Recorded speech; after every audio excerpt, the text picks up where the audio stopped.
everybody. That music can mean but one thing, listeners. It's that time again. That time rolls around every 4 years like clockwork. Funny how it happens that way. Yes, it is time for yet another Options Insider Radio Network Election Night Spectacular. We've been doing this since way back in the primordial ooze days of 2016.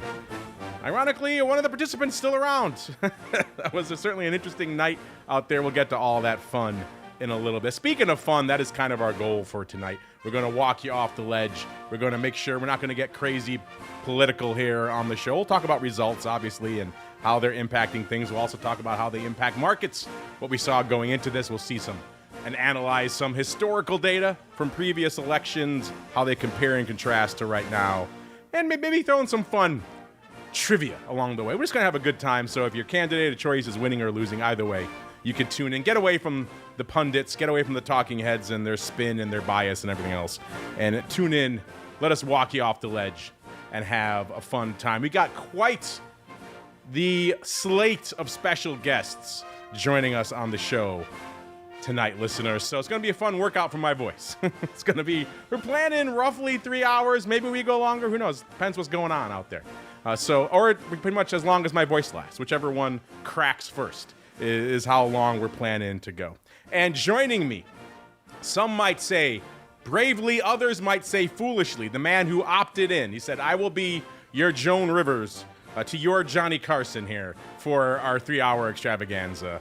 The man known around the globe as the once future and present Dr. Vix / V-Stocks, a.k.a. Russell Rhoads. Mr. Rhoads, welcome to the show, sir. Are you already regretting tying yourself down for 3 hours, sir? Oh, gosh, no. This is, and we'll get into this as we have some downtime, but you and I did this on the fly 12 years ago. We did. We kind of just made it up. I know, and that's really what this grew from. And, I am a regular on Vol Views, but even if I weren't regularly on with you right now, I would volunteer, beg and plead, etc., to be on with all of you guys tonight. I'm very excited about this. I'm very excited we can talk about the markets. I'm sitting here watching, and I know we're just doing intros, so I won't say any numbers yet, but I got a couple of different markets open, and this is more exciting than watching VIX trading. And I said that. So who do we got for the first half hour? We're going to have to change your name to Dr. Binary soon, but we'll get there. Yeah. We'll get all that fun.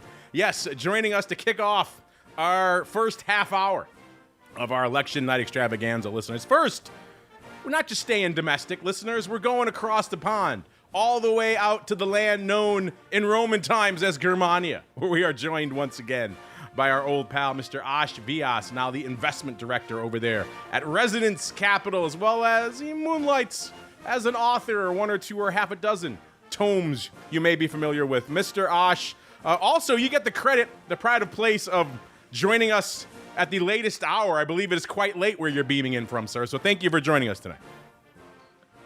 Have to be here. It's a historic event. Election night. Happy election night, everyone. Set the scene for us. What's it like in Germany? Was everyone running around waving American flags and eating apple pie? Not quite. They're all terrified that a certain candidate will win and leave them abandoned to the Russians. Yeah. There's a different perspective over there across the pond, as we say. And also joining us from a little bit closer to home, we have our old pal, Mr. Kevin Green from the Schwab Network. Mr. Kevin, welcome to your first appearance on our Election Night Spectacular, sir. Looking forward to it. Seeing a little bit of action in the futures market, so hopefully it's going to be some fireworks tonight, and hopefully those that are listening that are trading are profitable throughout this time. All right, listeners, let's get down to business then. And business today, if you are in the Uncle Mike camp, who will be joining us later on tonight, a.k.a. a bull, then business was pretty good for you. Now, we were talking for a while leading into the election about vol, and we'll get to all that evolution in the VIX term structure and things in a little bit out there. But we've been saying for how long now on the network, are we going to see just a massive rally maybe after this whole thing is said and done? Hopefully by tonight, but probably more realistically later on this week. Well, the market said, the hell with that. We're not waiting until we have any actual data in hand. We are exploding out of the gate this morning. So we had our relief rally pre-event, which is kind of weird in and of itself. The Dow closing up about exactly 1% today. S&P getting the bit in its teeth, up 1 and almost 1/4%. NASDAQ closing in on 1.5%. So my goodness, all over the place. VIX cash coming in right at the end of the day, right around 20.5. So threatening 20 to the dark side, threatening about 22 to the upside. So kind of all over the place. If you're wondering, these are the 6th consecutive presidential election day gains for the S&P and the Dow. And the NASDAQ somehow skipped one. They only have 5 consecutive election day boosts. Of course, there were other things going on, obviously, than just the relief rally out there today. We had the ISM number showing pretty robust economy out there. So a lot of things feeding into this number, but a lot of people certainly looking at this today and saying, man, maybe we had the rally too early. Who knows? Let's go around the horn. Let's go out to the hinterlands of Germania first, because everyone else is asleep over there except for him. He's so excited by our special tonight and everything going on here. Mr. Aash, what caught your eye? First off, what did you make of this maybe somewhat surprisingly aggressive rally heading into the big event? And then B, what else is catching your eye out there, sir? Yeah, I think it tends to imply, favoring, one particular candidate. The other kind of things I'm seeing is, you're seeing the movement you're seeing in energy, and particularly financials, kind of support that, that theory. But for the most part, there seems to be some exuberance that will have a peaceful outcome. Would you call it irrational exuberance, sir? Are you going that far? No, I don't think so. Not quite there yet for the irrational side. Kevin, same question for you, sir. Obviously, a lot of people surprised by just the velocity of the upside out of the gate. What do you make of this, and what else is catching your eye now that we're heading into the event itself, sir? Yeah, I don't think the move today was fully attributed to the election, right? I mean, we had a pretty significant or a decent consolidation sitting at around the 5,700 level for the S&P 500. We did have a nice little bounce today, but we also had, let's say low liquidity if you're looking at the E-mini S&P bid and ask average, if you will. So I think we still need to see some follow through, especially when it comes to the S&P 500. And if we're going to be able to try to fill this gap that we have to the upside, if you're looking at a daily chart, then that could actually happen tomorrow. Now, you kind of talked about that term structure for the VIX. I mean, this has been on our radar for the last 3 months, right? There's always been this kink in volatility. Now it's starting to become a little bit more realized here. And I think for the most part, I think we're still trying to kind of suss out what the remainder of this year is going to be. We also have the Fed on Thursday too. Like, are they going to cut? Seems like they will, with the commentary around that. So I think there's a lot of events, a lot of economic data this week. I think we just had a little bit of a relief rally. Let's see if it's going to be able to hold tomorrow. And I want to see that on large volume. But I do want to kind of be a little bit cautious because of just the lack of liquidity when I'm looking at the futures markets, especially when you're looking at the indexes. And Mr. Rhoads, the last word is yours, sir. What caught your eye in today's market action, and what else is catching your eye out there, sir? Well, I'm not going to, not necessarily caught my eye, but just a discussion that I had earlier. I've got a daughter that I will mention a couple of times this evening. She's working for Associated Press this evening, and she is in charge of the numbers for pretty much all of the swing states. I've lost the list, but she basically, the states call her and then she relays the numbers to the people at Associated Press. And she's got Pennsylvania, Michigan, Wisconsin, Ohio, Georgia. Those are all in the states that she's responsible for. So she's very nervous. She's very excited. We've been talking about this all day long. And she goes to GW, or George Washington, in D.C. That's a school that you would expect to be a very liberal school.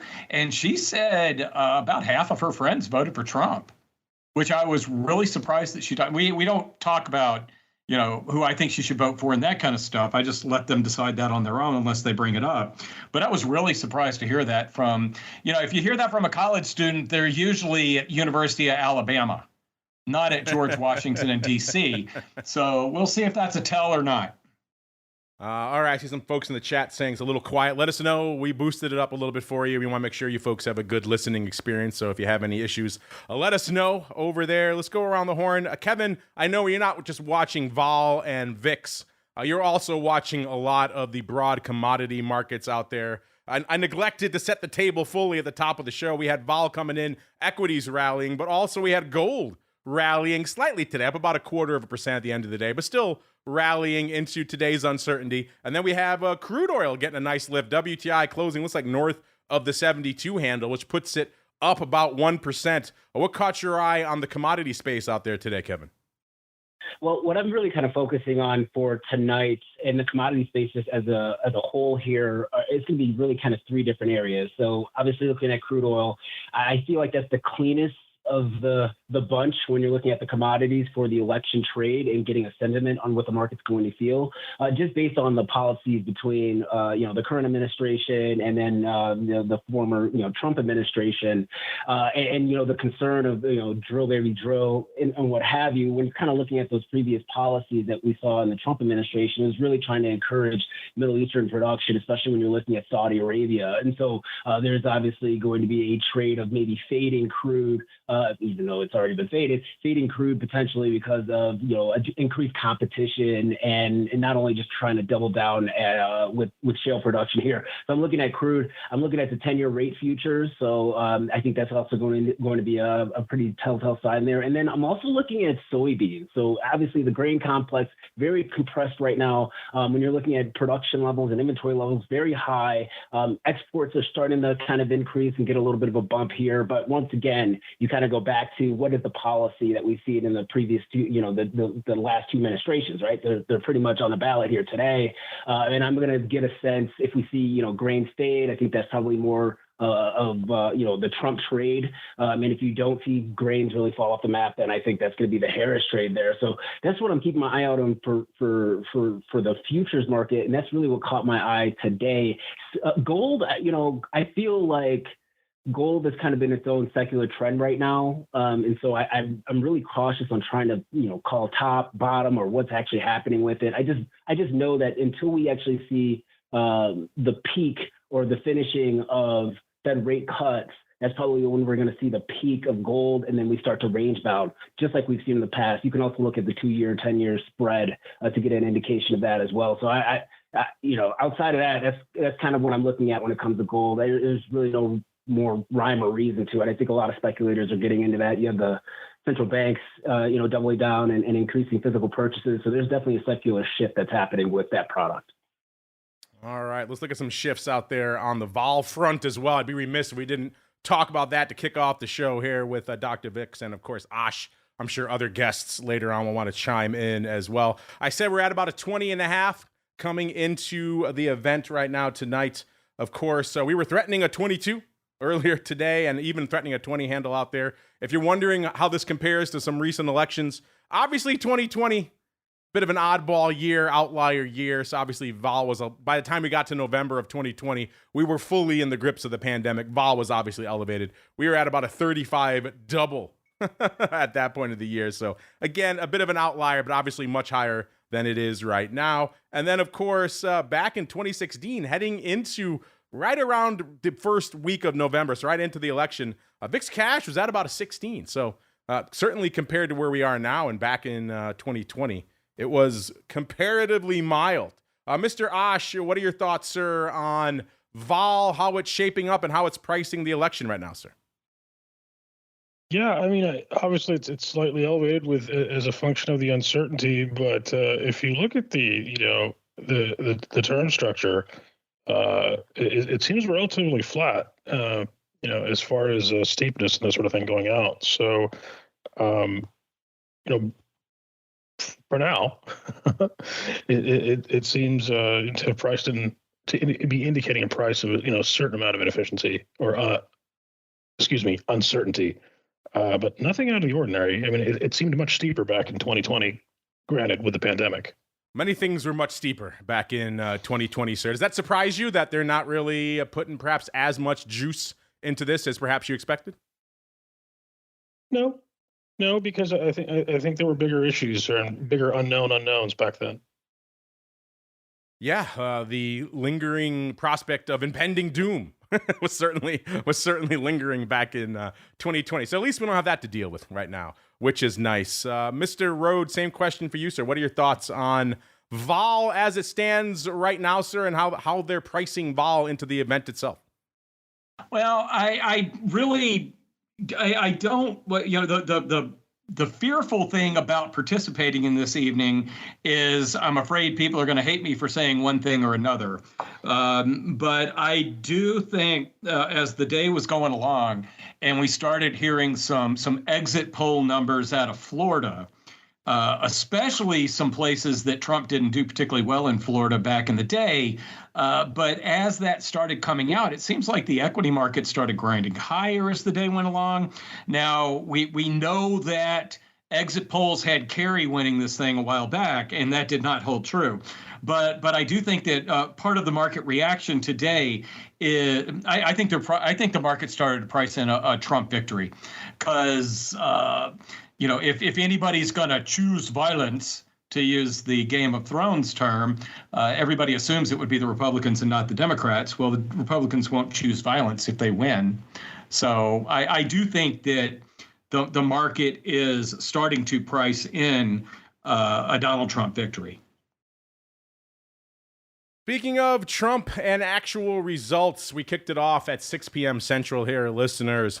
And already some polls are closing out there. We got a couple of good prizes in the offing right now. The big one, the big prize right now is Georgia. I think given all the heat on Georgia the last few cycles out there, I don't think anyone expects to know those results fully by the end of the night. But Georgia is the big dog right now, 16 electoral votes. And we have Virginia. That one probably is still in play out there, 13 electoral votes there.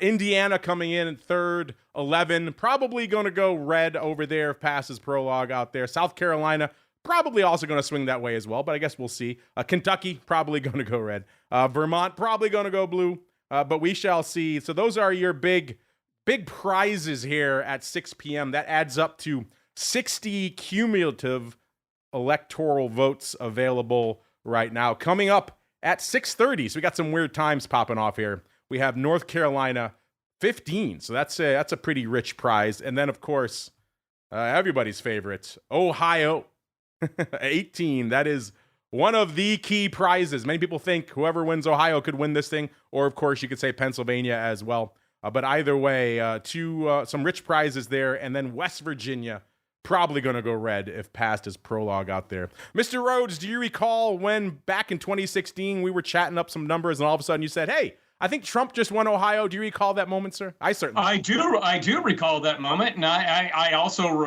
also got a chart somewhere that I'll probably dig out at some point tonight, showing every time Trump won a battleground state back then, VIX went up a couple of points. Or the front month VIX future did. I'll be very specific with that. But you could actually see it. It's kind of, VIX would just kind of mess around, and then, oh, he won Pennsylvania. Boom. Yeah, and so on. But you could see the step ladder up as he won the battleground states that nobody expected him to win. I've got the AP open, and are they calling some of them? Okay. Well, I've got the AP feed open because that's who my daughter's working for, and they've got him leading Virginia right now. Really? If he wins Virginia, this thing's over. That would be a big get. They also had him losing Georgia, and they just flipped him to winning Georgia. So they're just putting what the trend is in there without calling some states. Remember, listeners, if you don't like the results tonight, you think one of the states is wrong, blame Russell's daughter. No, that's right. It's her fault. She's putting the numbers in. She is. I'm so proud of her. I just can't even imagine. That's awesome. I'm glad to see that she's part of the process. Let's go back to what we were talking about earlier a little bit here with the evolution of vol. This is obviously a big story. Every election cycle, people come in and talk about it. I recall, of course, back in early 2020, Matt, Amberson, and others who will be joining us later tonight as well, really getting fired up about, October, far too bid back in the beginning of 2020. Of course, we all know what happened a few weeks later, late Jan, early February. Something else kind of took our attention away from the election bump in VIX futures. But fast forward, or I should say rewind, really, to this year. And we have some numbers here. Let's go back now. Let's do some monthly snapshots of what we were pricing in The October future back in mid-February, the cash was at about a 12 3/4. The Oct future 20.3, so a pretty decent premium, a little over 7.5 points to the upside. March, we had the cash a little bit frothier at about 14.90.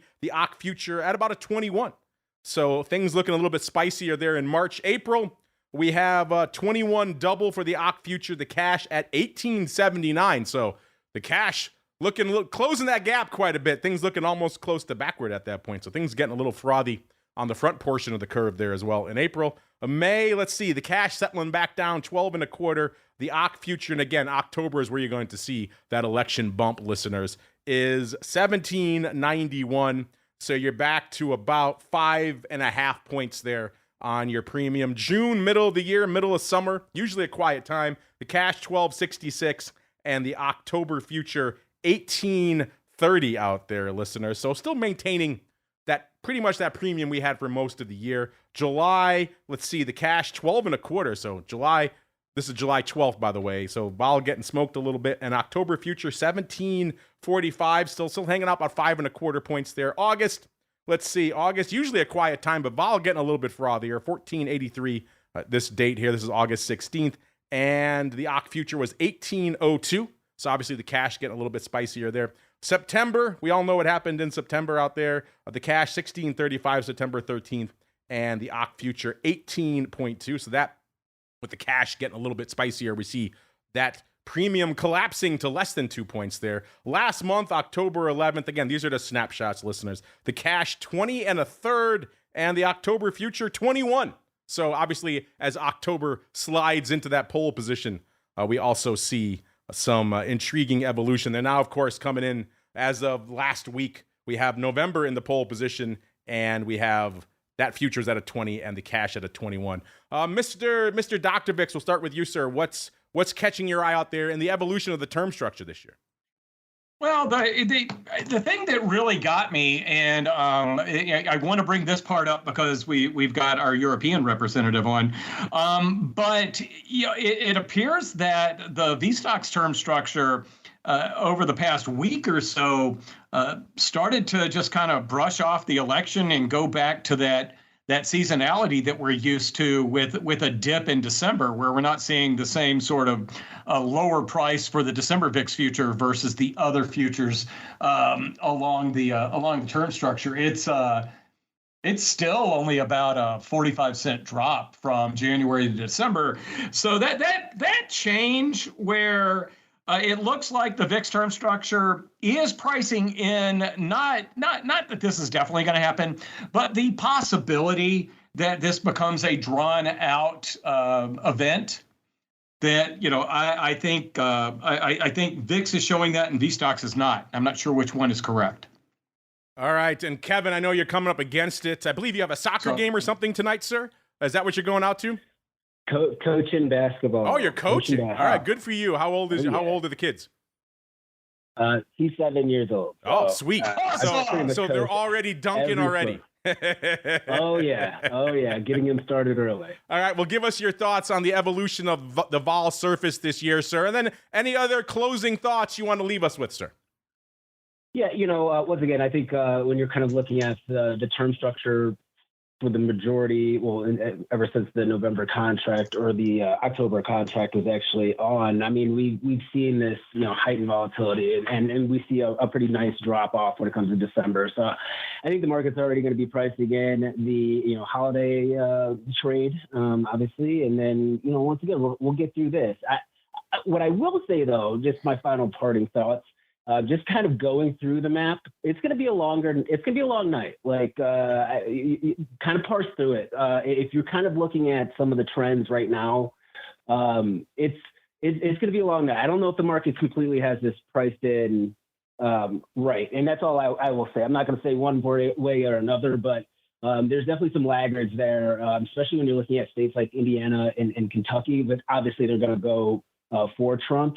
But if those type of trends that we see, that lag of 3.5 percentage points in some of these rural counties, that actually does hold in some of these states like Pennsylvania, I don't think Iowa's really going to be a contender, but you could make the case maybe even in Iowa or what have you. I think it might be something that's more of a little bit more of a nail biter. So I don't want to get out ahead of this right now. It's going to be a long night. We've traded these things before, and I just recommend if anybody's trading these overnight, is make sure it's capital that you can lose and you have the right risk parameters in place, because we can definitely see massive shifts as moves come in. Yeah, I appreciate you guys having me on the show. All right, now go teach those 7-year-olds how to dunk, sir. Will do. There's nothing more American than that, right? That's right. All right. Have a nice night.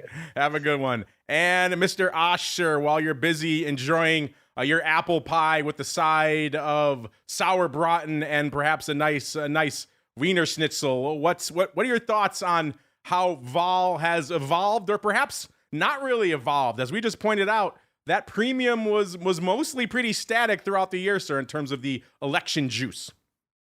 No, I think it was, but I think one of the things we have to keep in mind too is the evolution of the vol markets themselves, particularly in the S&P and the daily and shorter term options, and perhaps a gamma wall that VIX may have to overcome, barring a huge unexpected event and that sort of thing. The other thing that I thought was interesting as it pertains to the election was where the candidates were campaigning towards the end there. Like the Republicans were campaigning in New Mexico, Virginia, and New Hampshire, of all places, which, would seem, not the best use of their time unless they actually think they can flip them. Right. So I think that's interesting. I think Russell talked about the possibility of Virginia. The last poll I saw, New Hampshire was actually 50-50, which is very surprising to me for a New England state to be that close.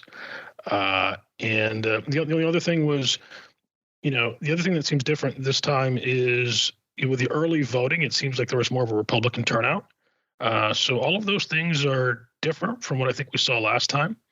And probably the last thing I would say, I would, it's getting late for me out here as well, is echo what Kevin said and say that, we saw this in 2016.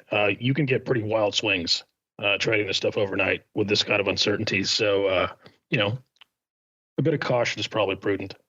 Well, sir, I appreciate you staying up late for us. Now you can go polish off that sauerbraten and have a good night, sir. And hopefully when you wake up, we'll at least know what the hell happened tonight, right?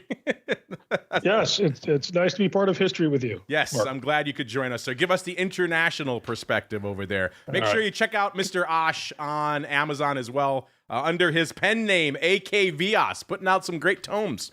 If you want, maybe, let's say, I don't know, an evil, globe-trotting, derivatives trading trader, or I should say terrorist, who also does a side business in murder and kidnap for hire, then maybe check out some of his work. He does some interesting stuff there, sir. And he also has cornered the market on Westerns, if I do say so myself. So when he's not busy crunching the vol numbers, he's putting out some fun tomes you may want to check out. Search for A.K. Vyas, V-Y-A-S, listeners, on Amazon if you want to learn more. All right, Mr. Aash, go to bed, sir. Thanks for joining us.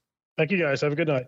All right, and as we kick off Mr. Aash and Mr. Kevin, we are now joined. It's just a hot swap tonight, listeners. People are coming fast and furious throughout the night, so strap in. We've got a fun 3 hours for us. Next up in the old hot seat, joining myself and Mr. Joan Rivers is, of course, the Rock Lobster himself, beaming in from the shores of Maine. How's it going, sir?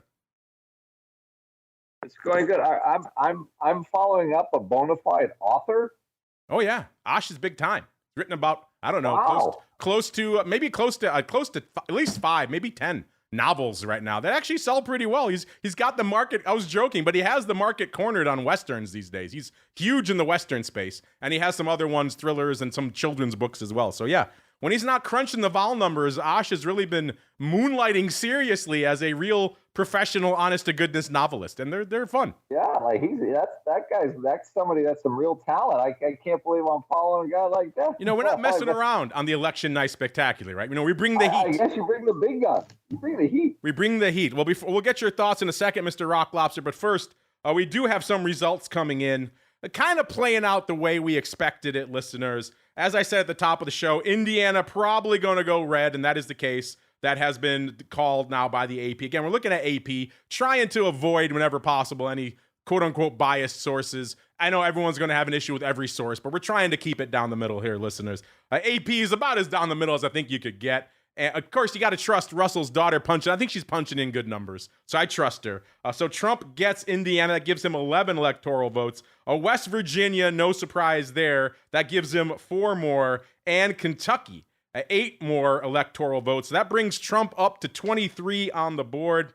Harris right now getting Vermont. Again, no big deal. No surprise there. As a born and raised Southern New Englander, we know most of New England's probably going to go blue. There might be some surprises. We talked, Aash mentioned New Hampshire out there. They're showing in the AP poll that it's leaning blue right now. They're also showing Virginia leaning blue here, which probably expected, but Russell was saying perhaps might go. The South Carolina, obviously, leaning red. Florida, leaning red, looks like. And Georgia, leaning red, but it's still early in the counting there. All right, Mr.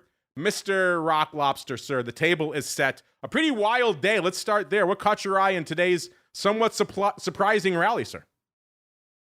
Yeah, I think the betting markets, like you see, like a lot of the online stuff hasn't really moved. I mean, it moved huge over the weekend. You remember that? Like there's a huge swing of the betting lines that almost like they were even again, like all this money flowing out, and then they dropped like 55-45 ish in favor of Trump, and then like Monday, basically vol started coming off Monday pretty early, and then Tuesday. So I think mostly there's some just fatigue. Like right now, the separation between live vol and realized vol, what I'm telling our subscribers, students, and option pit is like it's the biggest disparity we've seen in a long time. Like for broad market, it's huge. I would probably could use a Russell Rhoads number. I don't remember seeing it that big in any election. Like 2020, remember, like it was like we were coming like the COVID thing. It was another winter of whatever despair, and oil was in the ash can. And I think everybody was kind of like weary of the whole COVID thing. VIX was like 30 something, but VIX was very high, but SPX was at the lows for the year that wasn't the COVID lows. So remember, we kind of had that, the summer euphoric rally when we all survived, and then and then the sentiment got really poor, and then election came, and then we had like a week later, miraculously, Pfizer found their cure, and then stocks basically took off. Then we had the wild days of 2021. But right now, like from a vol point of view, so a lot of the heat is came off of VIX, and the VIX futures actually came down. So from like close 20.5 maybe on Friday, the November contract, and I think we're down in the 18.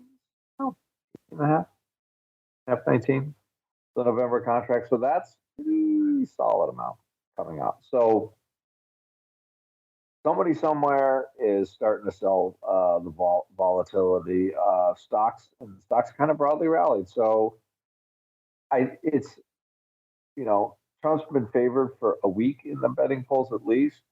So again, anytime somebody's favored, it's more certain. But also what's certain is the damn election will be over today. So again, the results, who knows? But at least we know we don't have to listen to the damn commercials anymore. I think there might be, I think this whole thing has been going on for a month. And I think there's just some, like I call vol fatigue, when volatility is very high, the market's really not doing anything, but nobody's selling any juice like in a big amount. And that really didn't start happening. Well, I think there's all fatigue set in finally to kind of some sellers finally decided to step in and start selling it. But this week's straddle and the SPX was what, 16, and I don't even think it was that expensive. What was it, $13? It was $13 SPY, $130 SPX for November 8th. I have to say, it feels light to me, to be quite honest. But and that was $16, $17 last week, pretty solidly the whole week. So it's the fact we maybe didn't do much last week overall. And now we have, we're basically, like I said, we're elections today. Votes are coming in. We likely, the fact that we don't have results, by the way, in the same day is, I think we're the only 100 countries that get results faster than the United States does in the globe, which is pretty ridiculous. But anyway, the election will be over. We'll have a winner, I hope, and we hope that the tail risk that the market was pricing does not come to pass. And who knows what that would be, but when you're trading and you're trying to price something that is kind of an unknown, and I think that some of that pricing came out today, and some of the upside in VIX pricing came out today as well. So overall, just a deflation in the bubble, but not an all clear sign by any stretch. I'm just checking here. We got our chat saying Dade County, Miami is coming in heavily for Trump, which does seem to be, it's trending on Twitter right now. So that does appear to be the case. We also got him pointing out that the DJT is up about $7 in extended hours. That appears to be the case. You're right. It got halted, I know, at least once today, maybe multiple times. This thing had quite the range today. 40 3/4 to the upside, 31.45 to the downside. It closed at 33.94, and in the after hours up, you're right, 763, or about 22.5%. This thing in its last quarter made what, less than $1 million in revenue, $7 billion market cap. So it is truly, I mean, we'll probably get to this more later, but it is truly an election binary. It's 0 or 100, or somewhere in that range, depending on the outcome of tonight. Kind of crazy. Also, we got some love coming in here for Ash's books. He says our listeners say the Shannon Dumas books he has are pretty solid reads. Yeah, he's quite the Western auteur over there. So a lot of intriguing stuff. But Mr. Rhoads, I know I was joking earlier about AP being impartial, but you have a serious update for us, sir. Yes, I do. Well, I swear I'm not gonna talk about my daughter every time you turn to me, but. She had, all of the people that are working on the data part of the election, they had a big orientation for them late last week, and they couldn't have emphasized enough that we are neutral. We are here to report the numbers, and that's it. If you get some numbers and you don't like them, tough, put them in. This is your job. So they were in. Most of the networks do use AP. And I've got Bloomberg on right now, and I've got a couple of other networks. And every time they claim a state or say a state's been won, they refer to AP. So, she as she jokes, she's got the whole world at her fingertips right now. Not really. She's one of a lot of people that are doing the election is literally at her fingertips right now, sir. So might be some hot money flying her way in the next few hours to push some buttons. We shall see. We shall see out there. If the binary markets are to be believed, we'll get to all that fun in a bit. That could be the case as well. But Mr. Rhoads, I saw you just tweeted out a throwback to the 2016 election, looking at the VIX futures and the S&P futures. You want to break it down really quickly for our listeners who are not following? Oh, sure. So I found a slide there's a little bit more to this story. I had a lunch presentation in Milwaukee the day after the 2016 election. And I basically, every time I would go out and about back when I worked at SIBO at the time. I got up and I said, well, I'm supposed to do a teach-in on VIX, but who wants to talk about what happened last night? And on the train down to or up to Milwaukee from Chicago, I made a chart that I just tweeted out, and it's basically the November VIX futures going up, getting just moving up, and the S&P futures limit down, and it's really hard to see. But I always love to hang my hat on this.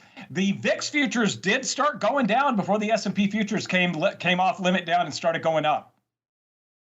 I don't get paid to say this anymore, But I always say things that I believe. You do want to be paying close attention to that VIX future if you're starting to try to get an idea as to how the markets are taking whatever information we get tonight.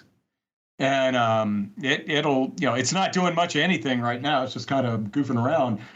Then also, I did want to note that Andrew brought up the implied vol on the November 8th options.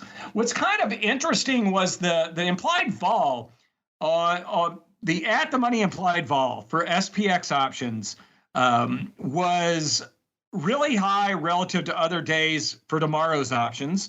You can kind of guess that. That number's up around 30 now. It's right at 30 if you average the call and the put. Then when you go out to November 7th, it's 27. And when you go to November 8th, it's around 25. Those numbers were higher last week. It's not like it started to come down after the election. And we were blaming the FOMC announcement on Thursday for that one. But again, I'm going to go along with my whole, it feels like the market is starting to act like, I don't want to say this is going to be a non-event, but it's not going to be a huge volatility event. And I feel like it's been showing up in the market pricing. It showed up in the way that the markets behave today, but then also looking at how the risk is being, it starts to diminish right after tomorrow's options expiration. That makes me think that maybe this will not be a long, protracted, drawn out thing. Maybe Pettifree can pay out the winners before January 7th. There's no way. You knew I was going to use that. No way you're prying your money from Pettifree's cold, dead hands before January 7th, sir. There's no way. I like that. He's not paying you a cent until January 7th. Hell no, he's making the interest off that money. I know you do a lot with the Kalshi. Is Kalshi the same payout structure? Are they Jan 7th as well? I got to check. I did not look at the rule, the absolute rules on the contract. It does. Oh, it says the outcome has to be verified from the office of the presidency. Oh. On the Kalshi one. So I don't know. I guess that means Jan 6th, doesn't it? Yeah. Well, I mean, hell, if they had been depending on the office of the presidency saying it, they wouldn't have got. I mean, Trump never said it. So does that mean Biden could declare it right now and they have to pay you out by a Kalshi's rules? I don't know. That contract's still open. Yeah. So the contracts are still open as well, and then they after the contract closes, they'll pay you out 2 hours later. Timeline and payout. You know what? They're using January 20th for theirs. Oh, wow. Even later. They're using January 20th. Not just, it doesn't have to be. This market will close following the inauguration of a non-acting president for the term beginning January 20th. And, that non-acting is not such a bad thing to throw in there. Because, I don't want to be all dark and everything, but, Biden is getting up there. And, God forbid something happens to him health-wise between now and January 20th, Kamala Harris could serve as president for a couple of months. I love how we're giving Pettifree a hard time for not paying out until Jan 7th, but Kalshi's going all the way. Kalshi's you have to be inaugurated. Forget about certified. And not until you put your hand on the Bible will they release a single red cent to anyone out there. Interesting. Andrew, how much attention have you been paying to these binary markets out there, sir? Well, we've been paying so much attention that it like how do we do this stuff?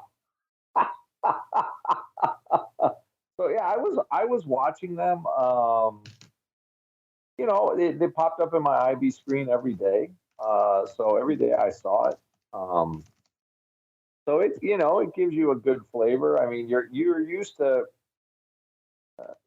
The stock market in general, it's just people like their opinion. Your opinion is your position, right? When you trade or you invest, like, okay, I think that's going up. I'm going to buy it. So I think in general should be a more real,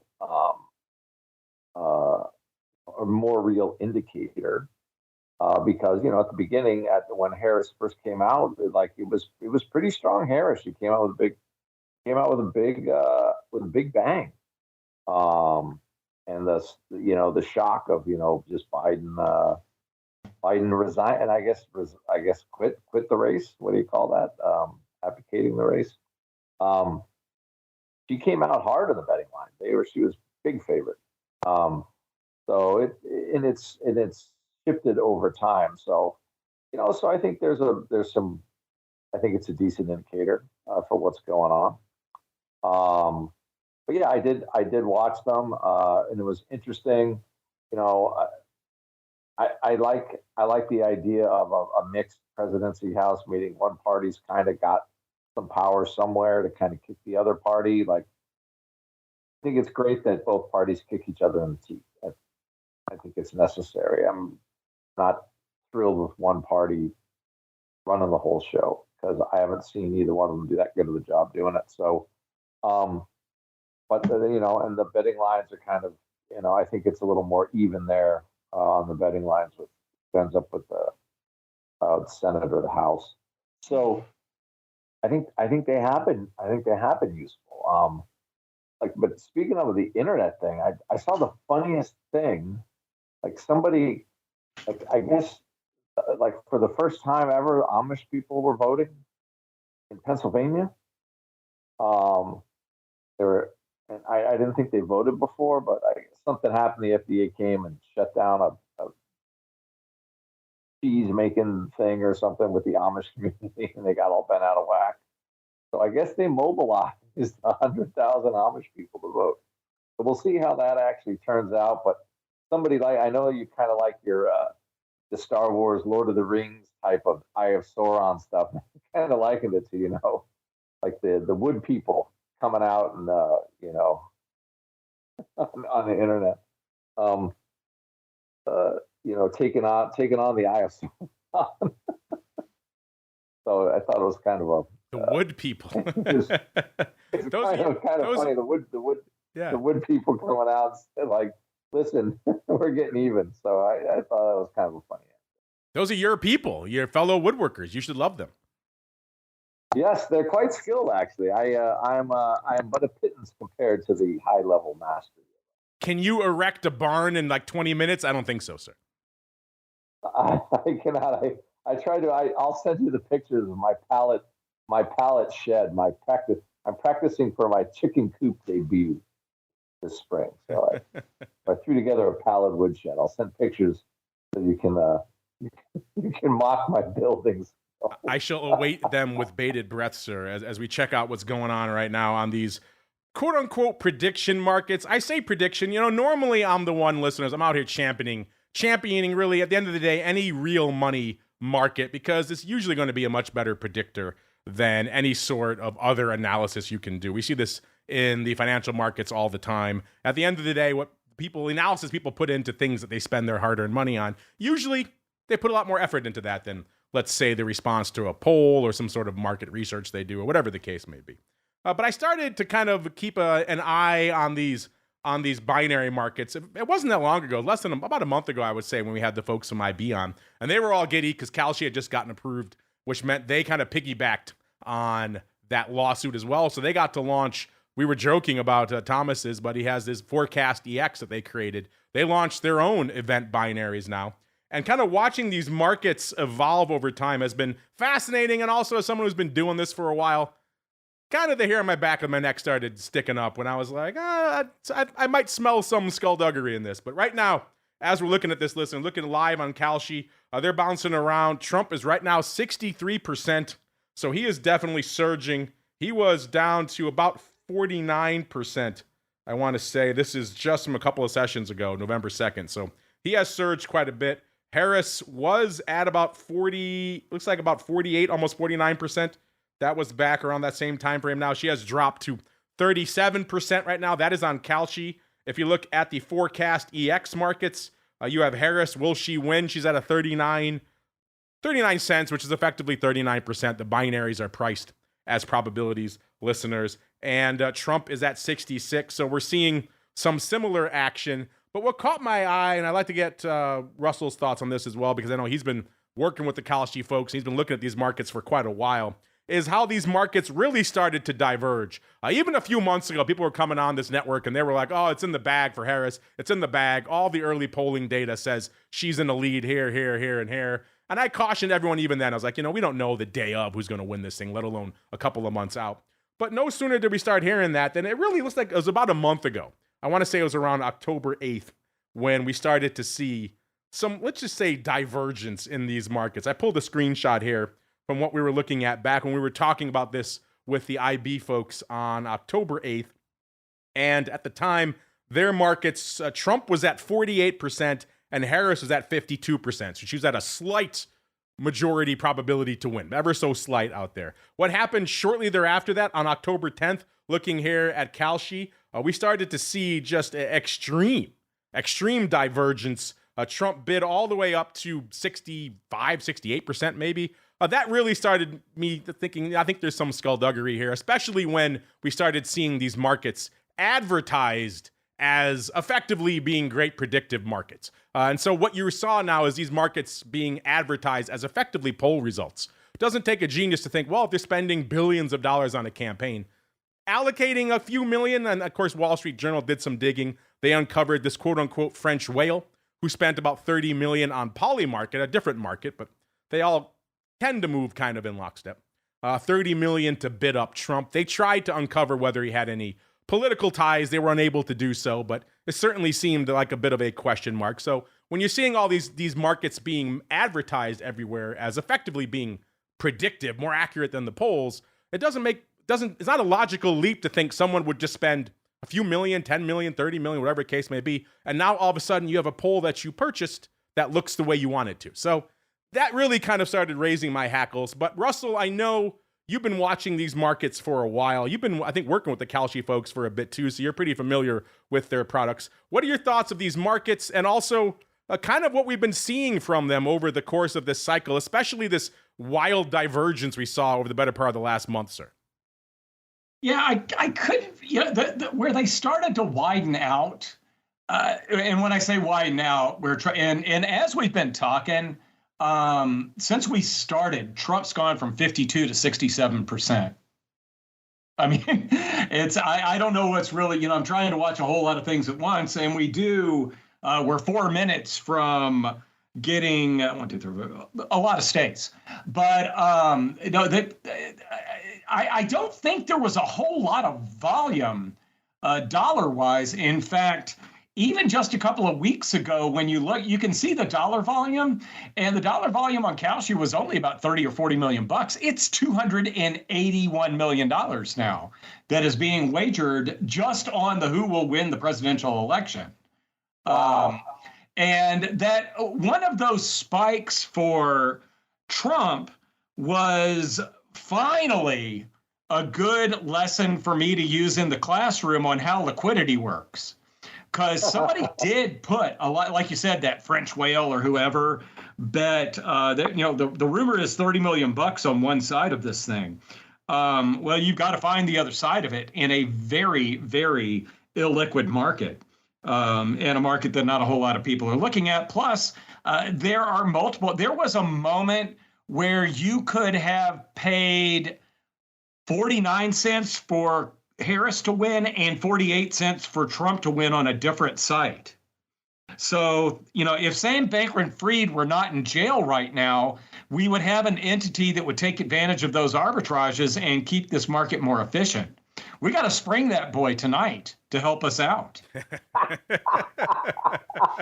And for people that don't know, that's how he originally made money, was he figured out there was a way to trade between South Korea and the U.S. on Bitcoin where the prices were very different. You should make that a hashtag tonight. Hashtag free SBF. That's the old raise bandits. Yeah. Those guys made like millions of dollars just take it, when all the old option wars in the 90s. Yeah. Right. You're trying to win volume from the other exchange. As a market maker, you just gave up a bunch of money to the other floor. It's crazy. You mean our buddy Henry, the flow master, who was an infamous raise bandit back in the day? Yeah. I did not know that. I knew he had it probably seeded his venture for a trade alert. It probably did. He probably took some of that out of my own pocket. Just selling me 100 Delta calls all day in my face. The irony of him coming back on your show after you financed his trade alert thing is pretty sweet. You have to ask him. He owes me. He owes me. Well, he's working to pay me back. He's getting there slowly but surely. He's working. He's working out there. As we keep on working here on the thing, what were you guys up to in the pit? Do you guys have any analysis you guys are doing for the election night today, sir? Yeah, I mean, we were doing these tonight. We've just mostly been concentrating on sort of the winners and losers. You know, we've got some ball trades on, obviously, post-election. Let me guess, long a boatload of puts. Yeah, long some ball puts. I mean, they're not even, the reality was, you know, because you had the curve kind of back, like, overall, I didn't think they were that expensive, to be honest. Like the 17 puts for $1, it's not very much, I didn't think. Especially when market vol was so low. Like there was no vol going into this. People wanted stocks, so it's like there was a lot of very odd, currents going into it. It's like if Russell was talking, if he, I can't remember stocks being this high, live vol being this high, and realized vol being this low. I've never seen that I can remember the level we had in the last month. I can see one or the other, but not kind of all three of those things happening.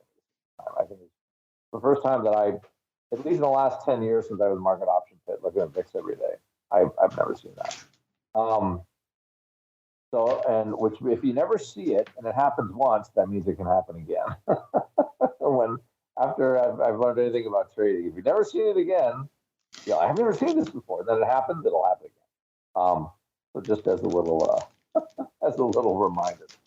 I will caution you about that put love. I had the same feeling. I'm really that convicted about downside in VIX. I had the same feeling last month about the OCK 18 puts for $1.03. I said, these are a screaming buy.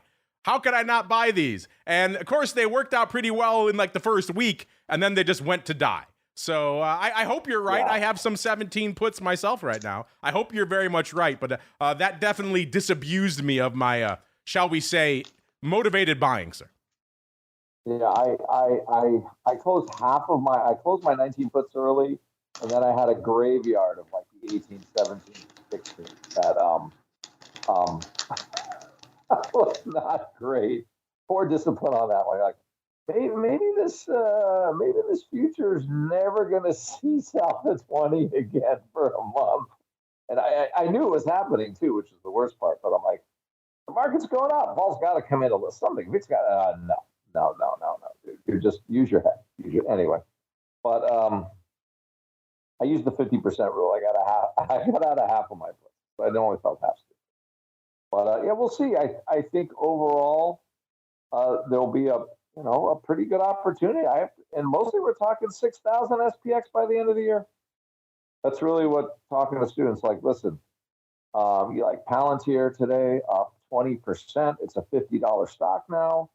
They are big stack, teaching all these companies how to use all the money they're spent. Like that was a smart. Okay, I'm going to buy all these NVIDIA chips. I'm going to do AI stuff, and now I need another company to teach me how to do all the AI, use the AI stuff. And that's, I guess, Palantir. So just off to the races. That was what we laughed about that stock. $7, $50. I got run over selling 8 puts in that. Doesn't seem like that long ago. No, it was it wasn't. It was 2 years ago we laughed at it. Yeah. And I got put that stock just being an idiot and ended up doing great on it. But a total idiot move. Like I got put, I'm like, I'm not selling this stock for like $8.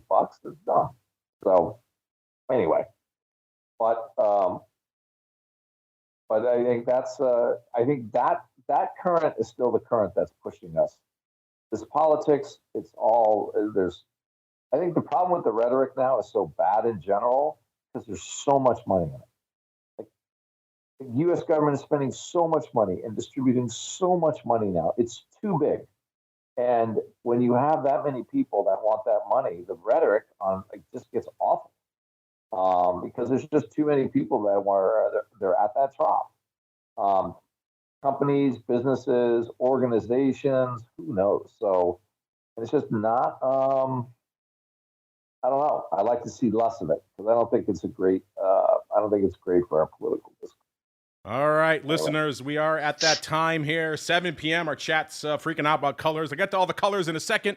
Our board is starting to light up with some colors. Russell, your daughter must be busy. I'm seeing colors on my screen over there. But let me first welcome on our next guest now. It wouldn't be an election night spectacular if we were not joined by the man himself, a.k.a. Dan, the man Gramza, from Gramza Capital Management. Mr. Dan, welcome to the show, sir. How you doing?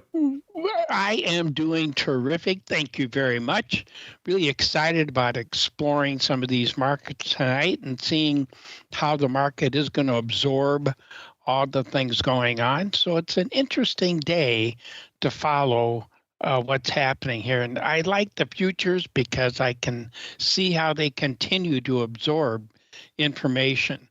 And because they're trading 23 hours a day. So it gives us that chance to see what happens overnight. Right now, we got Asia open, and we'll see what's happening with them. All right, let me hit some results here first, and I want to get your thoughts on today's maybe somewhat surprising rally as well. What else has been catching your eye across the broad spectrum of the futures market? But here we are now, listeners, 7 p.m. Central. So we have more states closing here. Let's just get to my list of the prizes that are available. Some juicy ones here. 7 p.m. Central. We got Alabama, 9 votes. Connecticut, my old stomping grounds. Everyone thinks it's a nothing little state, but 7 electoral votes there. A lot of people actually live in Connecticut. No one realized that. Postage stamp size state, but a lot of people packed in there, around 3 million. Delaware, 3. D.C., 3. Florida, big prize right now, 29. Illinois, 20. That one probably pretty obvious which way that one's going. Maine, 4. Maryland, 10. Massachusetts popping up now there as well. And then we've got Mississippi, Missouri, New Hampshire, Missouri 10, Mississippi 6, New Hampshire 4, New Jersey 14 electoral votes. So Sopranos territory looking rich. Oklahoma 7, Pennsylvania, some say that is the jewel in the crown this cycle. In the previous cycles, it has been Ohio. Right now, everyone's saying who wins Pennsylvania might win this whole thing. 20 full electoral votes for that. Rhode Island with a sneaky 4. You can hit Connecticut and Rhode Island one day. Bam, 11 electoral votes in your pocket. People ignoring Southern New England. And then, of course, Tennessee with 11 out there. And right now, again, Russell's daughter has been busy. She's been putting in some colors. We've got, of course, right now as they're coming in, we've got Vermont. We talked about that before. Massachusetts, no surprise there. Most of New England usually pretty solidly blue. Massachusetts being declared for Harris. That's 11 electoral votes in her camp. She got Maryland now as well. That's 10. So that brings her up. Oh, she got Rhode Island and Connecticut as well. So that's the 11 I was just talking about, 7 and 4. So that brings her total up to 35 right now. Meanwhile, we've got Trump moving on. He had South Carolina before. They're calling Florida for him now with 55.7% of the vote in for him, 43.5% for Harris. So they're calling Florida for him. That's a big one. Alabama for him, no surprise there. That's 9 votes. We got Mississippi, 6 votes also for Trump. South Carolina for him, 9 votes. Tennessee, 11 votes for Trump. And then Oklahoma slotting in at 7. So that brings Trump now to a whopping 95 versus Harris's 35. Obviously, big ones still in play. Ohio, Pennsylvania, Virginia. We'll be really watching to see what plays out there. All right, Mr. Dan, the table has been set. The floor is yours, sir. Regale us. First off, what did you make of today's somewhat surprising rally? Not just an equities, gold rally and crude rally in today. And then B, what's been catching your eye in the commodity markets leading up to the election, sir? Well, I'd say a few things. I guess on the stock market, on the indices, a word that comes to my mind, yesterday, I felt it was on the sidelines. It was waiting for a reason to do something. What was interesting for the way I look at these markets, which I call behavioral Japanese candles, is we had a bullish setup. Even though for the last 3 days, they've been selling the S&P, what's interesting is the structure behind it. And so today, when we started to move up, I didn't think today would be as big as it is. But if you go back and look at presidential election days, they're oftentimes positive. And, I've often wondered, Mark, maybe it's positive because our system's at play. The political system in our country is working, and we're having an election, and that's a good thing. But an up day is not unusual. The other time frame that's interesting, and I don't think it'll come into play here, is Asia. It's because the market, as results come out, like you're giving us, the market's going to be absorbing that, right? Is there a bias? Is it moving a certain momentum in a certain direction? And so Asia can be important. But, if you remember last go around in 2020, we didn't know Biden won until Saturday. I don't know if we're going to go through that this time around, but that's something to keep in mind. We're not going to get a result tonight. So then how does the market position itself? And something else too, we got the Fed speaking. We got the Fed telling us, hopefully, what the market's expecting, a 25 basis point cut in Fed funds, which wouldn't be surprising. We've got the economic foundation in place to support that, I think most people feel. And then I think what the market's also going to be looking at are what hints do we get about what the Fed's thinking going forward? Will we have another rate cut, or are they going to say, no, we're done for the year and we'll readdress this next year? So I think the market's going to be looking for those clues as well, too. So overnight, like right now, the S&P is up, the stock indices are higher. But do I look for a dramatic move? No, because it's still waiting for information. And, usually when markets, especially stock markets, when they have uncertainty, which is what you have during the election, you usually see the market rotating back and forth. You see a little more volatility. So far, it has been somewhat orderly. So, can it continue? The S&P is marching along that way. It's the strongest out of all the indices. NASDAQ is up. Dow is up a bit. Although today's Dow action was not very strong, it is showing some follow through in Asia.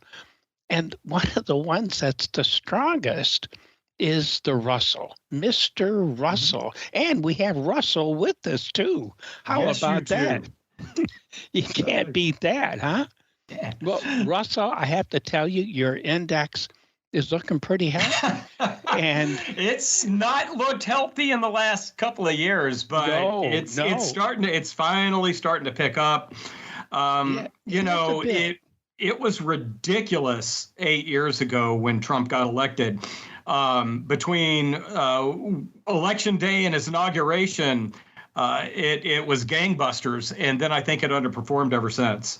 The last few months we've been a sideways market there, and we're not out of the woods yet either, but we're getting there near that swing high.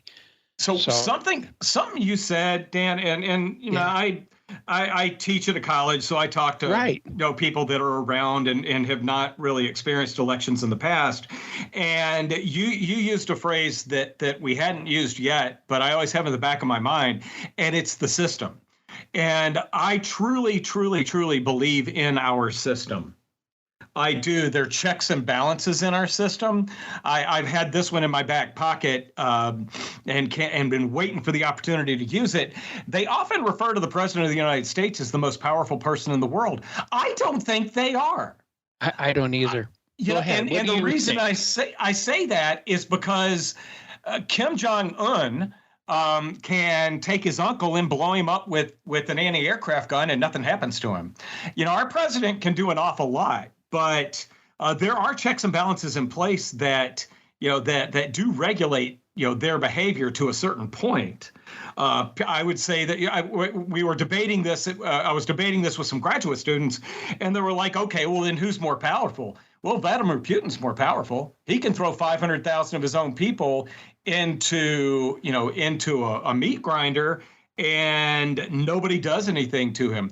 I don't think the public would allow a sitting president of the United States to enter a war the same way that Putin was able to. So, and that's why, even if you're not happy with the person that wins, and I remember talking some people off the ledge when Trump won 8 years ago, you got to have faith in the system. The system is in place to keep our worst fears from coming true.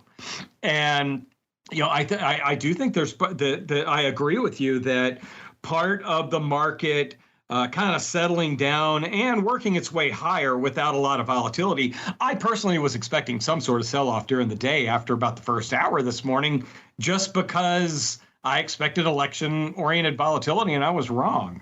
And I think that our system, which is not perfect, is better than just about anything else out there. And one of the reasons that I think it's better than just about anything else out there is we're not electing a dictator, and we're not electing somebody that gets to do whatever the heck they want. And Andrew, who was on in the half hour before you, was talking about how, having the House of the Democrats, the Senate's going to go either way. And then, maybe Trump gets elected this evening. Having, things split like that, it keeps things in order. And our system is set up in a way that, we've got all these great checks and balances, and when they're in place and a whole party is not in charge of everything, I actually think it works for the better. Well, Russell, I got to tell you something that when you brought that up, what brought to my mind, and this was a study done by Stratagas as a research partners. And what they did is they went from 1933 to 2022. They excluded 2001 and 2002 because Senator Jeffords changed parties. So they felt that knocked it out. But if you look at, do you have a Democratic president, Democratic Congress? Is that good? Is that bad? In terms of return, now we're talking about S&P. So just a couple quick numbers. Democratic president, Democratic Congress. The return, average return, 9%. Republican president, Democratic Congress, 4.9%. Democratic president, Republican Congress, 13%. Republican president, Republican Congress, 12.9%. Now, let's go back to what you said. Divided. Democratic president, divided Congress, 13.6%. Republican president, divided Congress, 13.7%. So your comment about balance seems to be the most productive economically on the S&P 500 when we have either party, Democrat or Republican, and a divided Congress. So I think you're right about those checks and balances. Oh, I think they're good. And I actually had a student from China ask me why every time their government tried to help out the economy, it just made things worse. And I said, because the best thing government really can do is stay out of the way as much as possible, especially, when we're talking about the economy. And, that when you've got a little bit of a split and they have to compromise on things, you in a roundabout way can think of that as being, out of the way, for lack of a better way to put it. So. Well, you're right. The people, it's interesting you mention it. Last time I was in Shanghai, I was teaching a course for a prop firm, and this issue came up because they were trading currencies. And the issue was, the yuan and where it fits in, and de-dollarization, trying to get rid of the dollar that we're seeing attempts at. And the thing that also separates us from China is they have a managed, let's say, currency rate. They manage the currency rate. The government does. Here, we regulate the currency market. We don't manage it. And, in China, they have a managed economy. I mean, look at the trouble they're having now after COVID with all the real estate that they have. They have a load there that it's really haunting them. And they really haven't stimulated. And, Russell, what I find interesting is we see it reflected in some of the commodity markets. I mean, if you look at copper, for example, copper's been going sideways for quite a while. And why has it been going sideways? Well, China's not there to participate. They use 50% of the global supply of copper. They smelt over 48% of the global supply of copper. And China's not consuming it. We're not seeing their footprints. And the result is we've been stuck in a sideways market. Their economy just hasn't turned on. So that managed economy, like you're talking about, there are some challenges with that. And I think right now, copper and other markets are an example of the lack of China's participation on a global scale. A lot of people don't realize this, but iron ore, I think that's what it is. And you know this much better than I do. I'm bringing up something that I know 2% of what you know, but iron ore I believe both in Australia and in China is a huge futures market. Yes. And I haven't looked at it in a long time, but I would assume, and that's basically steel. For my understanding is that's basically steel futures, for no other way to put it, because we don't really have steel futures, and that market is a clear indicator that China's not doing a whole lot, but also China might not have a whole lot of money to spend. Well, that's a good point. Australia is the world's largest exporter of iron ore, and China is the world's largest consumer of that import. So yes, you're right. That's another great barometer that you see the signs of China participating or not participating. And do they have the cash to really infuse? Now, they said they have. Remember, just a few months ago, they said, we're going to put 1 trillion yuan into our economy. Well, it's one thing to say it, it's another thing to do it. And so far, we haven't seen them do it. But they did get some manufacturing data coming out last week, I think it was, and it was starting to turn a little positive. But we're a long way away from them participating, globally in the market. And I'm looking at a couple of China index futures markets that are open right now. My feeling, and you never know. You can. I've told people you could tell me exactly how a macroeconomic event's going to play out, and I still wouldn't trade it with major certainty because you never really know what the market's expecting. But the two China futures that I've got open right now, it's the FTSE China A50 and the MSCI China A50. I think they're pretty much the same thing. They're both down about 0.5%. You've got to assume with all the tariff talk that if that the Chinese equity market would hate a Trump victory. But it doesn't really seem to be reacting. Well, I think it's because, and that's an excellent observation. I think it's because it's not reality yet. And is Trump? Why is Trump saying this? Is he saying it because he's going to do it, or is he saying it because it's a bargaining chip that if he gets elected, China's going to be talking? Their attitude towards talking to United States about the economics of our trade will be different than if Harris gets elected. So is he going to do what he's going to do? And the thing, Russell, when it comes to tariffs, we have had tariffs. You mentioned steel. We've had tariffs on Chinese steel since Reagan. Every president has maintained steel tariffs except George H. Bush. All the other presidents had it. But I know it seemed like when Trump started it, it really blew up a lot. But we've always had it. And the thing about it is we both know, okay, you have a tariff, but I'm China. I send my steel to Vietnam. Vietnam goes, oh, steel.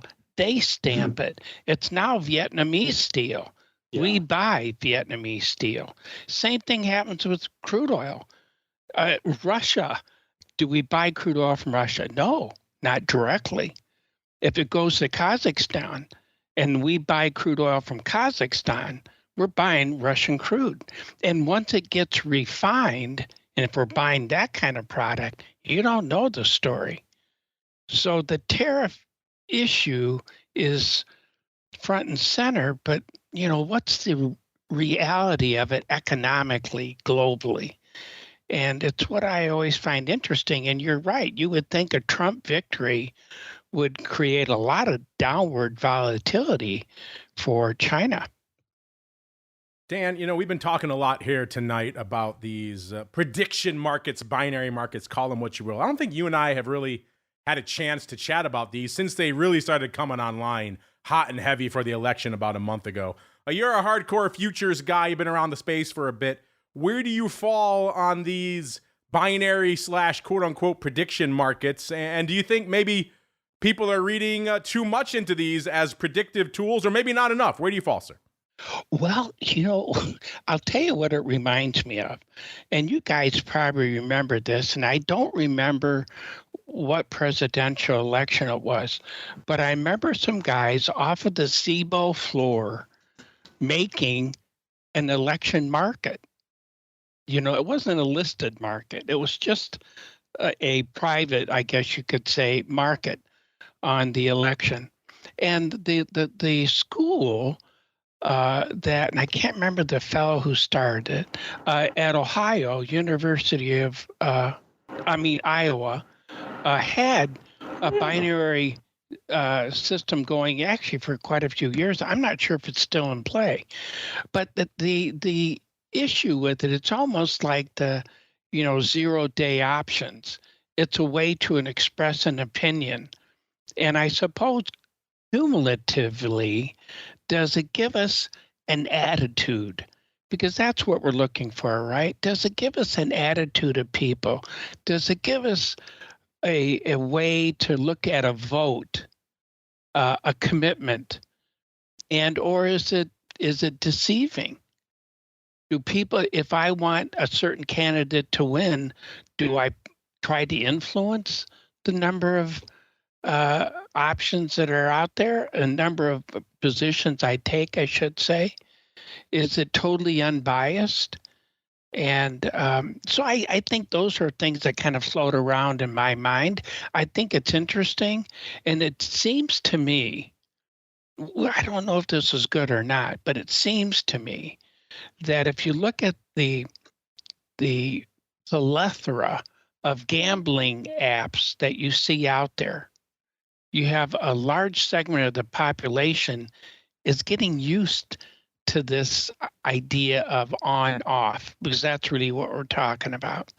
And so I think we're going to see more of that. The CME came out with the event contract, which I thought was an interesting idea. I didn't think it was a good, I should say, I didn't think it was a very good product because of the way it was priced. It was priced for the market maker, which makes sense. There was nothing wrong with it. It was, if you look at the pricing of it, it's exactly what it should be if you're a market maker.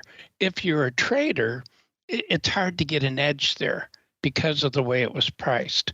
And now we have this forecaster product with IB, with that entity promoting out there.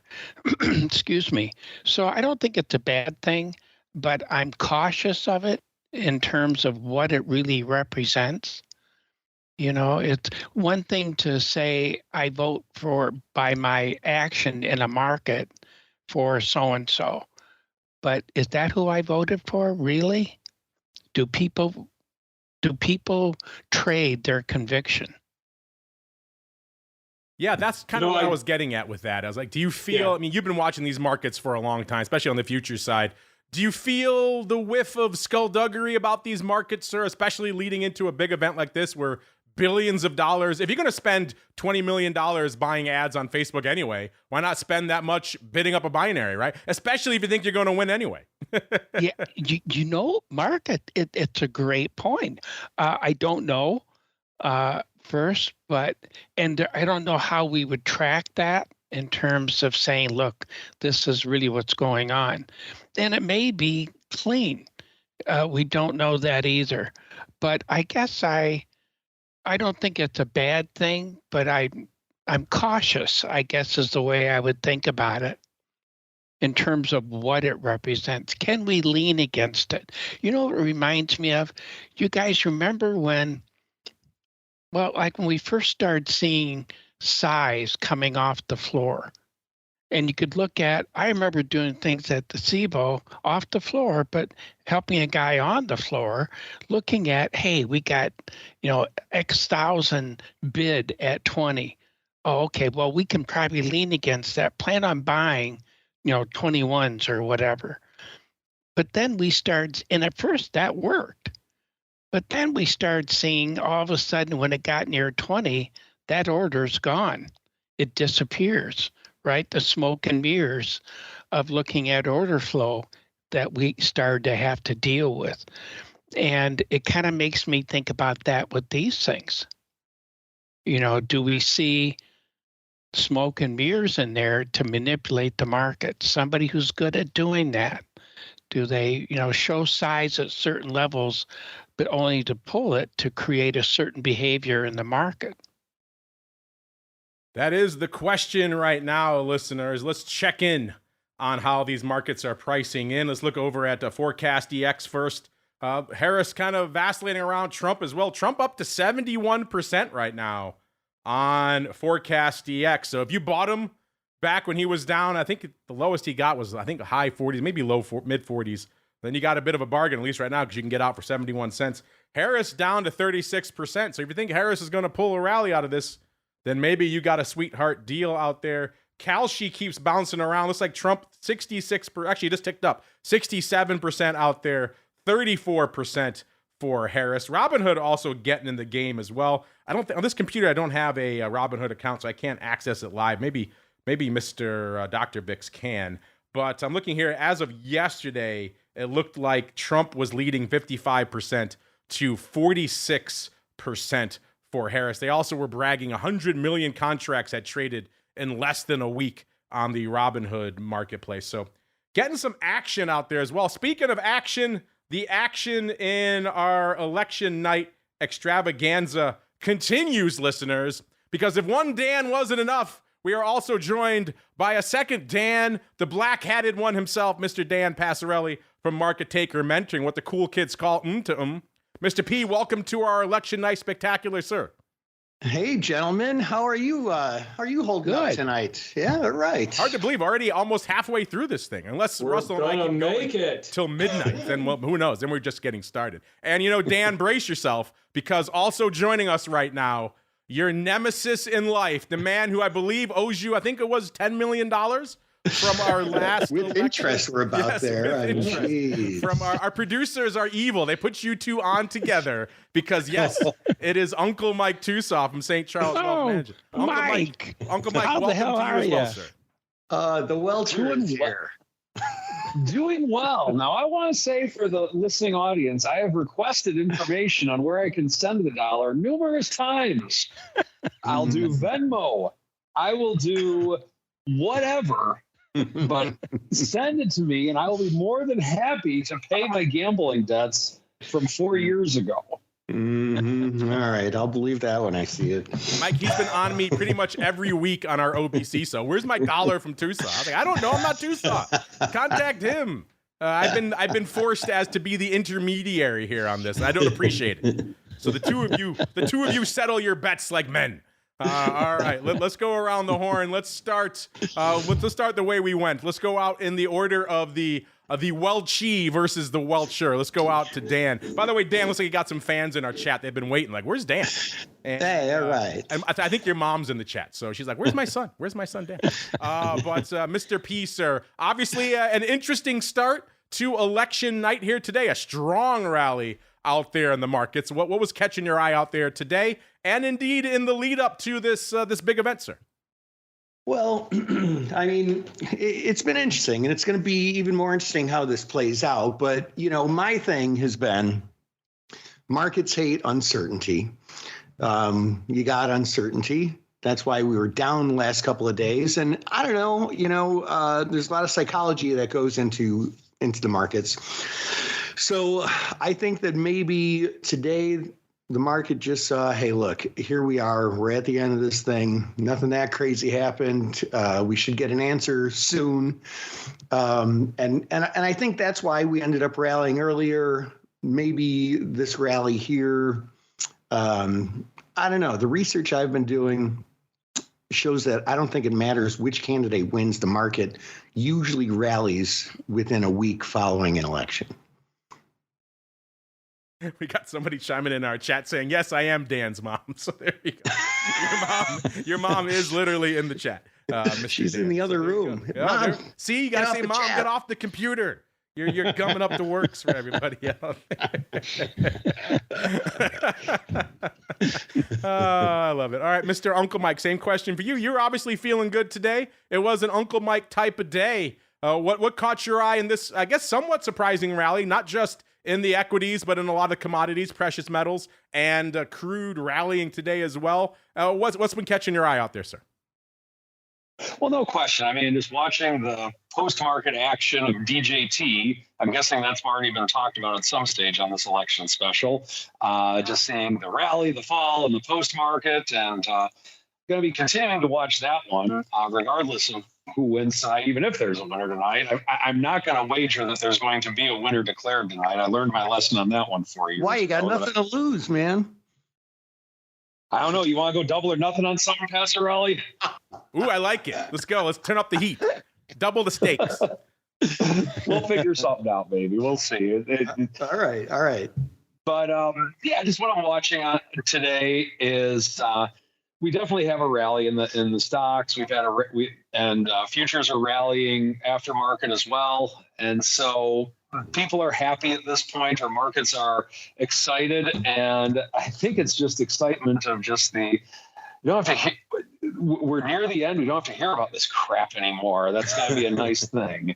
And I think the other thing that I'm going to continue to watch as this all plays out is going to be bonds, seeing how bonds react to all of this. And just that tonight, there's no surprises as of yet. Everything, all the swing states that have closed their polls are all too close to call at this point. There's been no surprises in terms of like Florida or in Illinois or something like that is going to go to Trump or is going to go to Harris. So nothing's happening as of yet. So there's nothing crazy going on, but definitely excited to see how this plays out tonight in the futures world.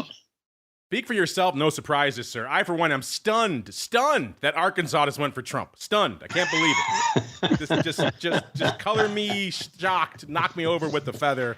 Yes, we do have some updated numbers for you listeners as we're talking here. A little bit past 7:30 Central here. I was just joking, but Arkansas did come online. Their polls closed, and they shockingly went for Trump. So that puts him up to 101. That's probably why we're seeing the rally in his levels out there on the prediction markets. And let's also look here. We got some numbers coming in for Harris as well. It looks like they have called New Jersey for her. So Russell's daughter, pretty active out there, declaring New Jersey for Harris as well as Maryland. I think she had Maryland before. So right now, with the declared states, we have Vermont, Maryland, Connecticut, Rhode Island, New Jersey, Delaware, and I think I said Maryland that's for Harris. And then she's up 52 electoral votes, listeners. And for Trump, we have Florida, South Carolina, Alabama, Mississippi, Arkansas, Oklahoma, Tennessee, Kentucky, West Virginia, and Indiana. No real surprises there, maybe with the possible exception if you thought maybe Florida was in play there. So right now the math playing out pretty much as we expected. Trump roughly double what Harris has in terms of electoral, but again, big states still in the offing. And, you know, surprising that they haven't called Illinois yet for her. So usually they call it the minute the polls close out there, but they haven't done so yet, which is crazy. Mr. Rhoads, you tweeted out at the start of the show, you tweeted out your massive array of screens that you're using during the show tonight. Anything catching your eye in the aftermarket fluctuations in the futures right now, sir? No, I'm kind of seeing the same things you guys are. I'm just gonna. I'm sorry. As I just said that, your daughter just typed in Illinois right as I said that. So 71 for Harris. That's not one of her states. Stop saying that. I'm sorry. She's Wisconsin, Michigan, Ohio, Pennsylvania. She's Georgia and Ohio. But it's like she got assigned 8 states and 7 of them are the swing states. Oh, so they trust her. So for those guys that are just my daughter's working for AP and she's the person that puts the numbers in that gets sent out to the networks. Wow, that's cool, man. Hey, that is cool. I know. That is Very exciting. Cool. I know. So Yeah. she's absolutely thrilled. I'm thrilled for her. My very, very, very liberal sister just called in a panic saying, Harris is going to lose.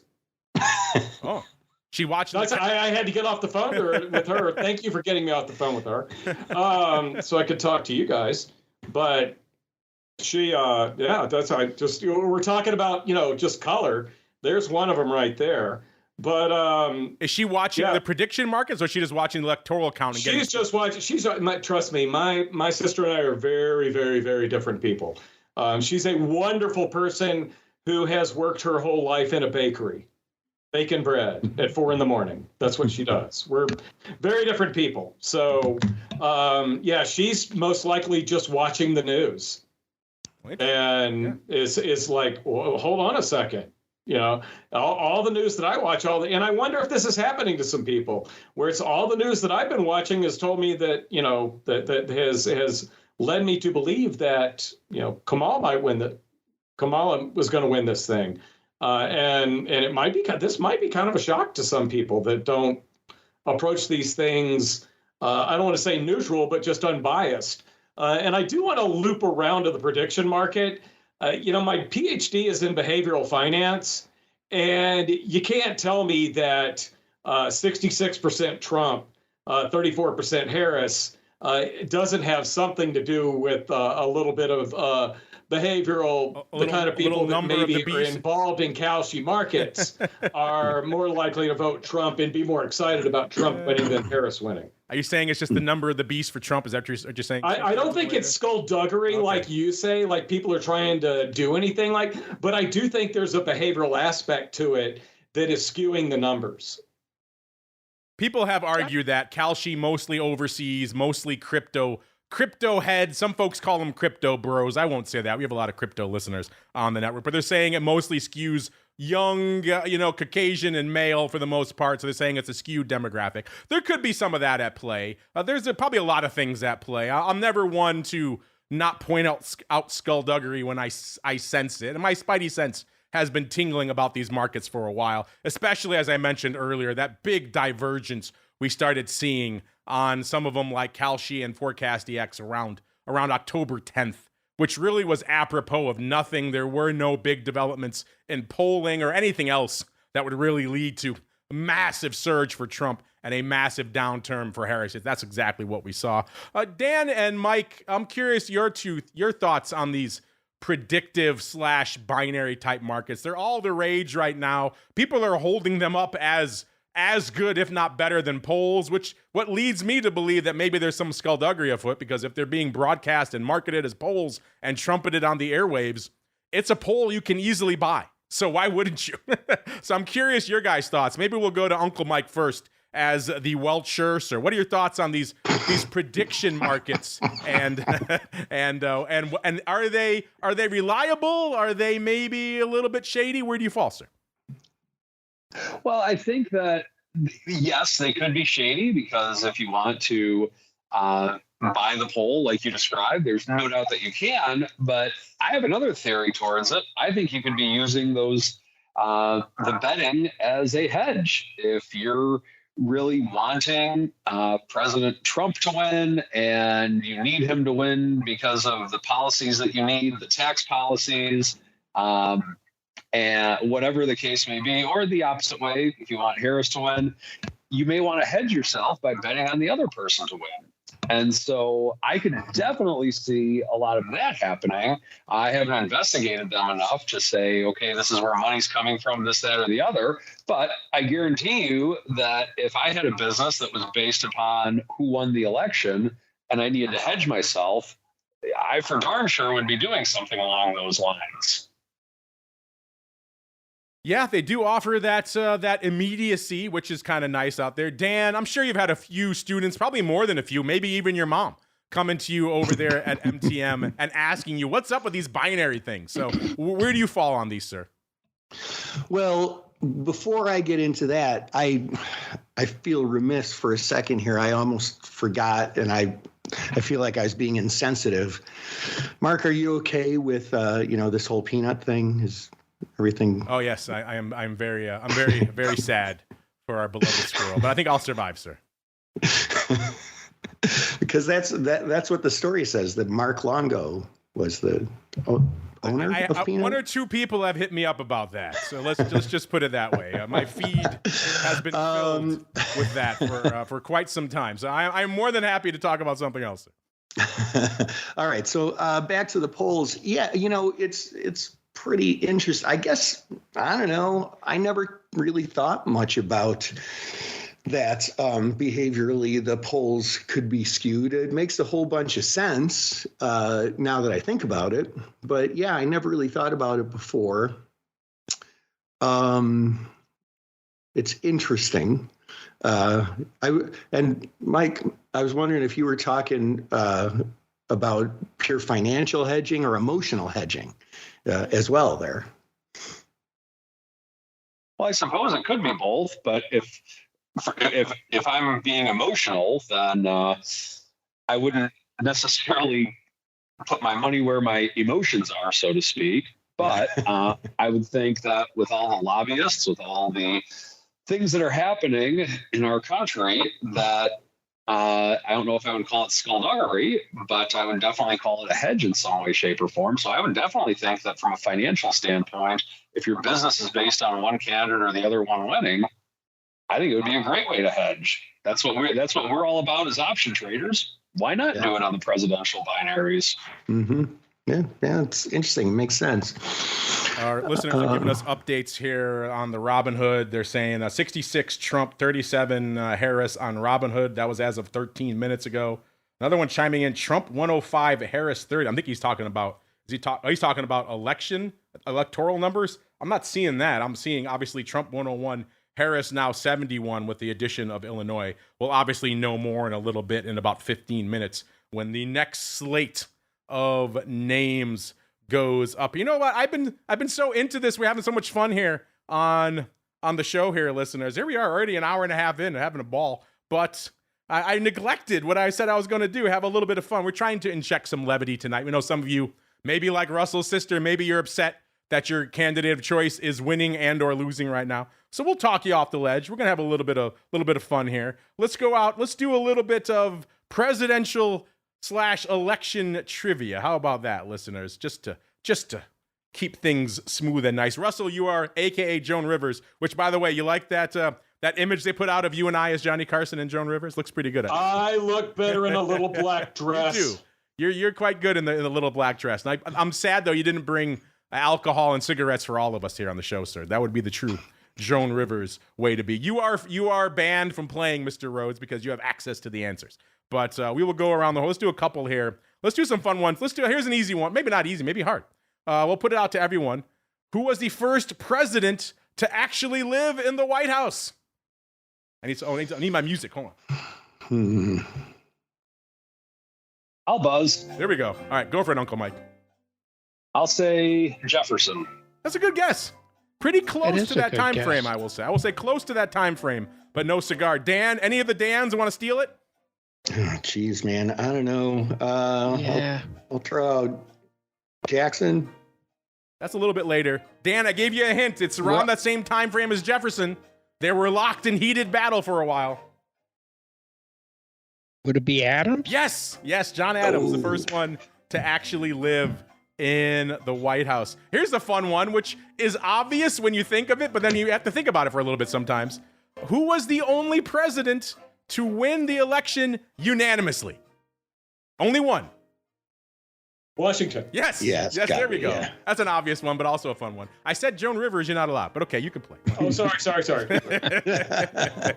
Nobody else said anything. Go back to your drinking and smoking. All right, sir, that's fine. You could play if you want to. Just promise you're not going to cheat. All right, let's do a few more here. By the way, you folks in the chat can play too. Our chat's saying they're back. They've disposed of their ballots, so apparently we have some election workers in our chat. They're out there disposing of ballots. All right, let's go here. That's kind of a deep one. All right, here's a more recent one. Name the 2 presidential candidates this century to win the popular vote and lose the electoral vote. It's happened twice this century. Who was it? Buzz. All right, Uncle Mike, go for it. He buzzed. He's playing by our trivia rules, Dan. So he's knocking you out. I'll let Dan go next, but go ahead, Mike. Bush and Trump. Bush and Trump. You said that this century that have lost the popular vote, that have won the electoral vote? I said win the popular vote and lose the electoral vote. So you got it kind of backwards. So Dan Gramza. Okay, Gordon Clinton. Was it Truman and Smith? No, this century, Dan. 21st century. Well, 21st. Sorry. It's hard to think we're in a new century, but we are. I'm with you. With you. Yeah. So Dan, can you steal this century?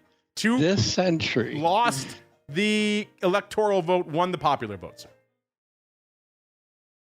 I'm going to jump in and steal it, Gramza. All right, other Dan, go for it. Go ahead. Yeah, go ahead, Dan. Yeah. I think Uncle Mike was right. I think it's, but he just said it the other way around. I think it's Hillary Clinton and Al Gore, right? He did say it the other way around, yes. Hillary, which people forget, she won by almost 3 million votes back in 2016. Just doing some research, I knew she had won, but I didn't realize it was that large. It's the largest number of votes ever received in the popular vote and largest margin to not actually win the White House, which is kind of crazy. And then, of course, Al Gore, the infamous one. I know I was down on the floor of the SIBO. I think a lot of us were during that 2000 debacle. That was crazy. It was a whole month of just madness. Dan, what pit were you in back then? I was in Ford Motor Company. Good old Ford, dumpster fire of a stock that it is right now, sir.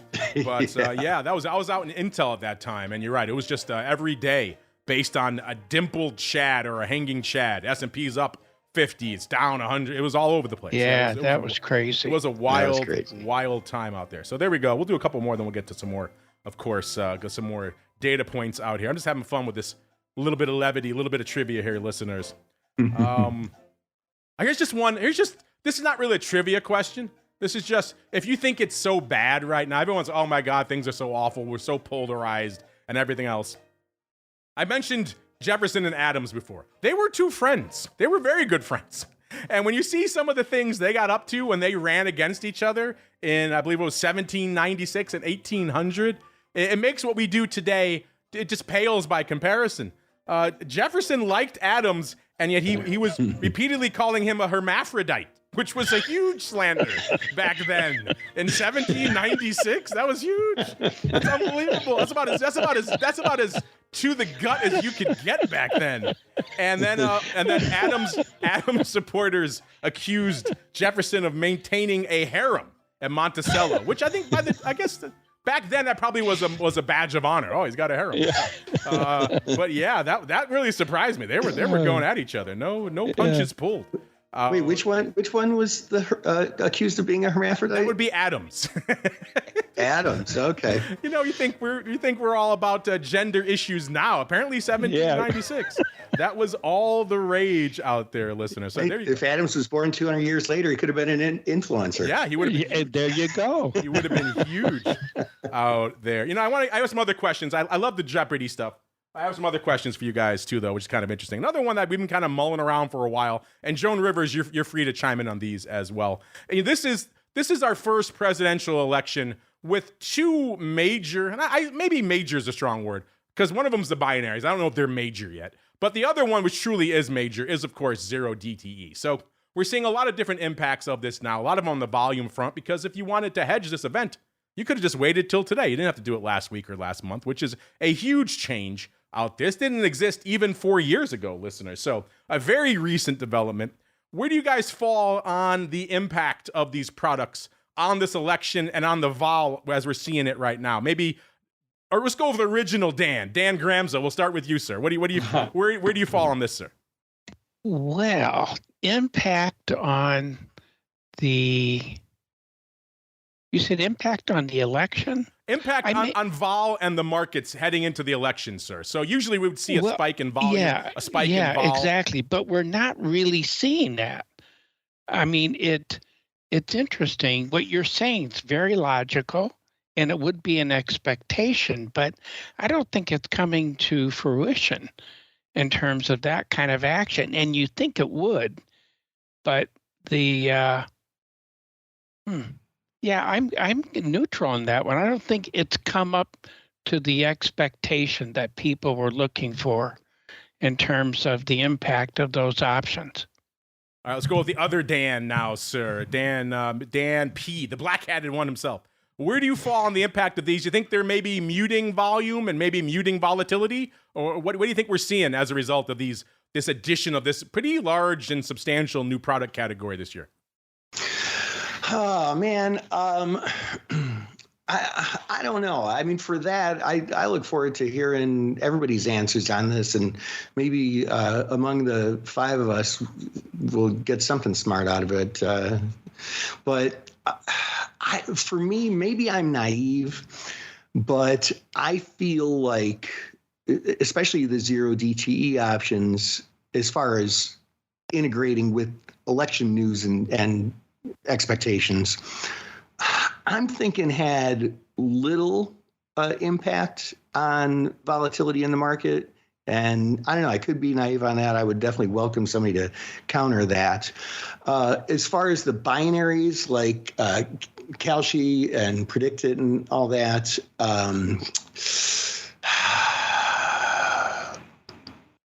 I don't know. I mean, you could make a case for saying maybe they're stealing some trading away from the conventional market, which I guess you could make a case for that helping or hurting liquidity. But, you could also make a case for, it just seems that whenever there's more trading products that are somewhat fungible or at least related, you tend to get sort of arbitrage or at least pairs or at least dispersion trading or something among them. So I don't know. I feel like I'm just going to say that no, I don't think either of those really affected market volatility with all this. Interesting. Uncle Mike, sir, where do you fall on this contentious issue right now, sir? I don't think it didn't affect volatility based on the election. I think it can, and it can have the power to if we have a big event happen. The thing that I always go back to with the zero DTEs, and my study of them, is August 5th, when the S&P, if I remember correctly, was down only 4%, but yet we had a 63 VIX. And when something like that happens, I guess this is just my theory on it, I believe that the panic didn't go at that point to sell S&Ps. There was more of a panic to essentially buy volatility or buy puts on the S&P or buy VIX or whatever the case may be. And that's where the panic went to. And of course, things normalized rather quickly from that. But I think that if we do have some type of an event, and what event that would be, I don't know, because we had more events 4 years ago than at least in my lifetime, based on an election, and markets still remained relatively calm and went up. But if we do have some type of crazy event where the zero DTEs could come into play, is if, let's say we have an event to where it's there's some really big thing happening tomorrow that this state's going to announce their winner. And once they announce their winner, that's going to affect the entire election. And because of that, the markets want one candidate to win or the other, and there might be a lot of fear in the marketplace, and then that might drive up volatility from people buying a lot of one-day options. So I think that's how it could affect it. In terms of how it did affect it, I really don't think it did. All right, Mr. Dr. Vix, the last word is yours, sir. We've been talking about zero DTE and their impact on vol for a while on volatility views. Where do you fall on this and the impact, particularly now leading into the election on vol, sir? Oh my goodness, there's a huge Palestinian march breaking out in New York in Times Square right now. Is that not the worst answer to that question that you could come up with? It's a surprising one. So just a couple of things that deviate a bit from what the other guy said. One thing we talked about how the implied vol is higher for the at the money straddle that closes tomorrow versus Thursday and Friday. I think if we only had weeklies, Friday would still be a bit more elevated because it would have the two risk events in there. So that's a slight change. But the change that SIBO made a while back, where now we use the Friday before and Friday after that 30-day time frame, we saw how that got into VIX when the options that expired this Friday were the heaviest weighting in VIX for 5 trading days, and then started to fall off. So it's just kind of neat to watch. How structurally VIX acted a little bit different than the volatility indices that are based on, the monthly or the third Friday options, I guess I should say. So that's just a couple of product changes that showed up, as we were leading up to the election. And we are leading up into our next full hour, listeners, where we will be joined by a variety of special guests as we're getting them on board. We'll just give you an update on where we stand on everything right now, listeners. Let's start with which markets and which polls, I should say, which polls are closing right now, and which. Trying to do 5 things here at once here, listeners. There we go. All right. All right. Yes, which polls are closing right now? There are, as you might imagine, quite a few out there, listeners, including some pretty juicy prizes out there. Right now, closing, we have Arizona with 11 electoral votes out there. Colorado coming in with 9, so another juicy one. Kansas with 6. Louisiana with 8. Michigan with 16, another obviously key battleground state out there, listeners. Everyone's talking about Pennsylvania, and everyone's talking about Ohio, but Michigan, obviously a big one there as well. Dial in this number. All right, here we go, listener. Let's go back here.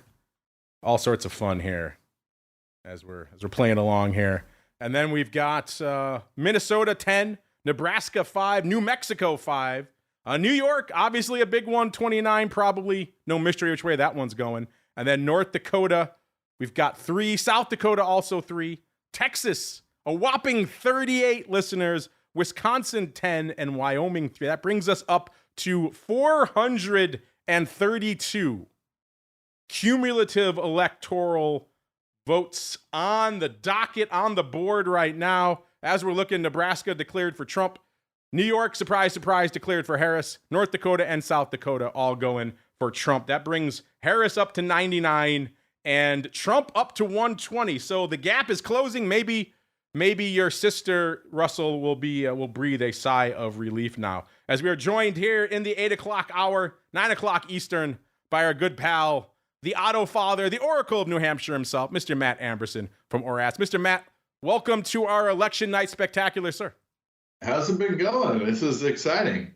It's been a rock'em sock'em robots time. I still have some voice left, which is pretty impressive here. How is your day going, sir? What caught your eye in today's maybe somewhat surprising rally leading into the event itself, and what else is catching your eye, sir?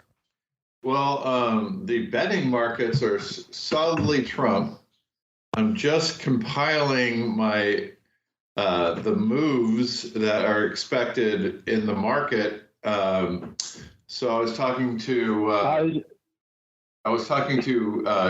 Gunjan over at Wall Street Journal, and she goes, "Why don't you put what the implied moves are for each day this week?" And I go, "Oh, that's a good idea." So I'm compiling that. Just ran it, so I'm doing that right now, Mark. All right, and that voice means we are also joined by our next 8 p.m. guest, our old pal. I haven't chatted with him in a while, Mr. John Smollen over there at MIAX. John, welcome to our election night spectacular, sir. Hey, how you doing, Mark? Good to be here. Excited. Thanks for having me. All right, John, as we're asking everybody right now, kind of a maybe somewhat surprising rally out there across the board. Equities, precious metals, crude. The only thing that kind of fell today was vol pretty much. Were you as surprised as others at today's move leading into the event? And then what else has been catching your eye in the markets leading up to the election, sir? I was surprised by the rally and just the strength of the market. With what's going on around the globe, multiple wars, you got a lot of stuff going here. There's a lot of macro volatility that I'm surprised isn't priced into our market. John, you're a product guy. You guys have a lot of cool products over there at MIAX. Seems like more popping off all the time. One of the things we've been debating of late is the introduction of these binaries, these prediction markets. Call them what you will out there, which have kind of been all over the place leading into this event, leading to some allegations of potential manipulation, potential skullduggery, people coming in and spending money to buy favor for their candidate one way or the other. What are your thoughts on these new markets, sir, and their potential reliability, if you will? I'm eyes wide open, just like everyone else. It's kind of amazing that they've gotten into the market, but we're in a different world, different time. I mean, just kind of a parallel. You see what's going on with college sports. Who would have ever imagined that? And here we are with political futures. And I have no idea where this is going to go, but obviously people want to have an opinion. They want to be able to, put risk on, take risk off. So, Mark, this is just, it's crazy. It's all new times, The next generation is going to have a lot more fun than we did. Well, along those lines, we were just talking, too, about the other big product that's really been impacting things for a while and certainly maybe impacting the election and certainly vol right now is just the onset of zero-day options. These products seem like they've been everywhere. They seem like they've been with us forever, but we all know they weren't around, at least in this current form, this ubiquitous form, back in 2020. We've been kind of debating for the last half an hour or so the impact of these products, or maybe lack thereof, on the election. Where do you fall, sir, on the election and also the vol as a result, sir? The next day options they're here, and they are probably, they have as much to do with what's going on, at least short term. And, they're interesting to watch them, grow. I can't really even give you an answer as to how it's going to impact the election or whatever, but because again, I have no idea where this election is going to go. And my goal today was to kind of just get through today and wake up tomorrow and find out who our president is. But next day options have changed our world. And we have people that we work with at MIAX that believe that option volume in the U.S. is heading towards 100 million ADV because of these products, and these products are coming. So it's wild. Well, since you mentioned volume, let me just hit on that really quickly while Matt is crunching his numbers there, because there's a lot of numbers to talk about tonight, including on the volume front, listeners. Let's just set the tone here. Let's go back a little bit in history too. I have so much data here, listeners. I have to scroll for days just to find where I put these volume numbers. All right, here we go. All right, coming hot off the presses from our friends over there at OCC. The numbers for October, listeners. So, give you some interesting. Actually, no, I'm gonna hold on to those. I'm gonna go back to 2020 first, because 2020, October of 2020, at the time was the mother of all options months, the banger of all bangers, fourth highest month on record out there. We were saying, my God, things could never get better than this from an options volume perspective.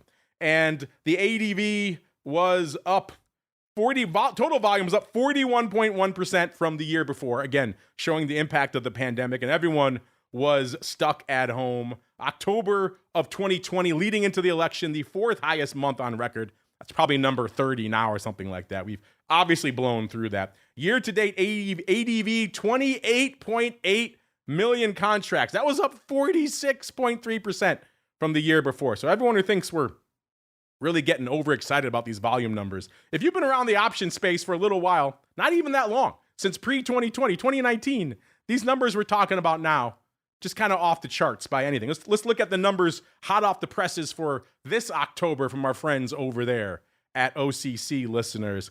And total volume right now was up 13.3% in October.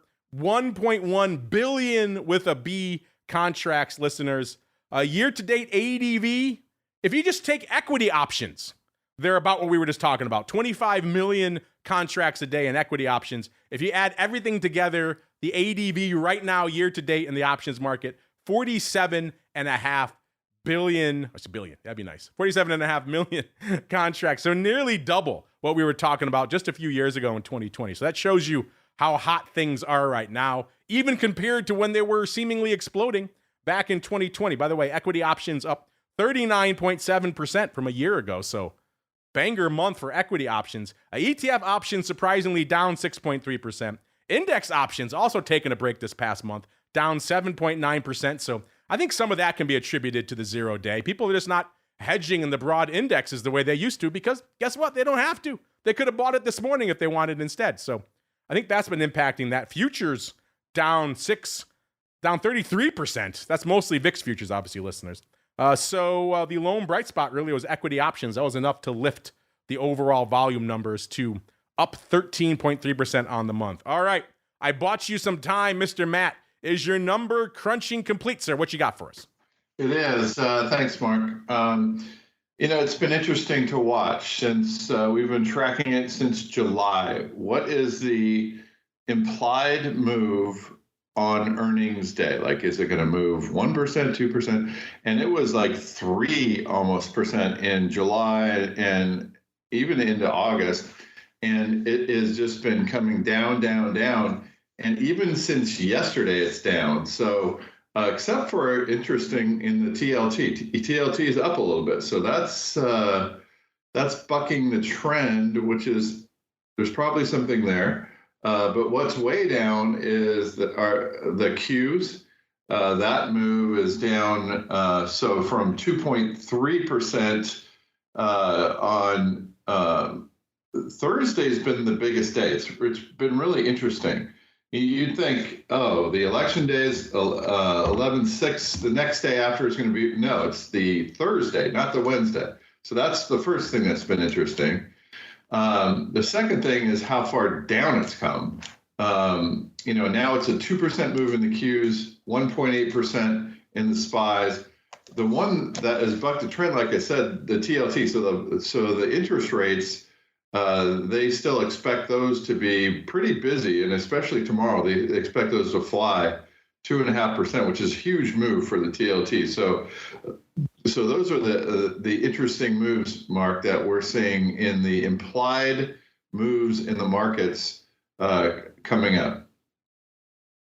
Matt, that kind of echoes a point Russell was making earlier here in our election night spectacular, that it does seem like people have not exactly been reticent to take some vol off the board leading into, you just broke down the numbers for us quite clearly, but leading into the election, this is not the normal pattern that we see. We normally see people bidding up vol into all of these big event risks, whether it was, Brexit or an election or an earnings event or whatever the case may be. OPEC numbers, usually we see vol getting bid up, yet folks are taking vol off the table in some surprising ways. That kind of has come as a surprise to me. What are your thoughts on that, Matt? Does that surprise you as well? Well, if you look at the betting markets now, the betting markets on the election have been getting more certain and more certain. The Biden administration tried to eliminate the betting markets because it was going against their candidate, but it's almost 70-30 Trump. So I think that has something to do with it. They're, as what they think a Trump victory is, and then they're taking Vol off the table. So I think that might have the most to do with it, Mark.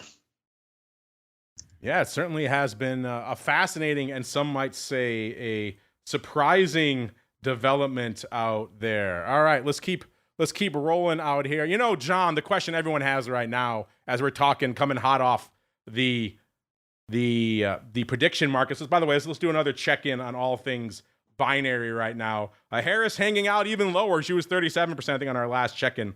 It's 35% for yes now, 65% for no. This is on Forecast EX. Trump, 71% yes, 29% no. Let's go over to Kalshi right now as well.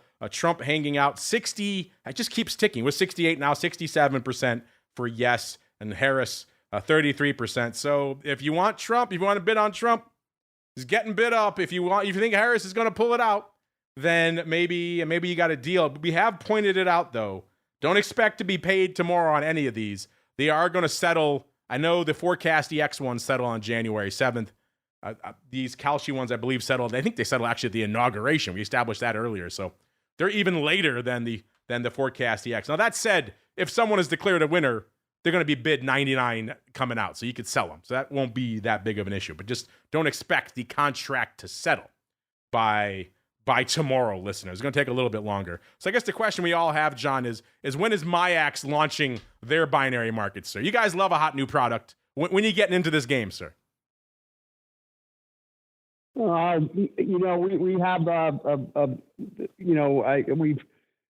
we have a big year coming up. We're launching our floor in Miami. Looking forward to that. We've recently launched our Sapphire Exchange, which we're very excited about its progress. New futures exchange that will launch sometime next third quarter. That's the rebuild of the Minneapolis Grain Exchange coming which formerly had been their front end had been Globex, and we will have our own match engine. So, as that business grows, we also, as you know, we still own the former Ledger X that we're going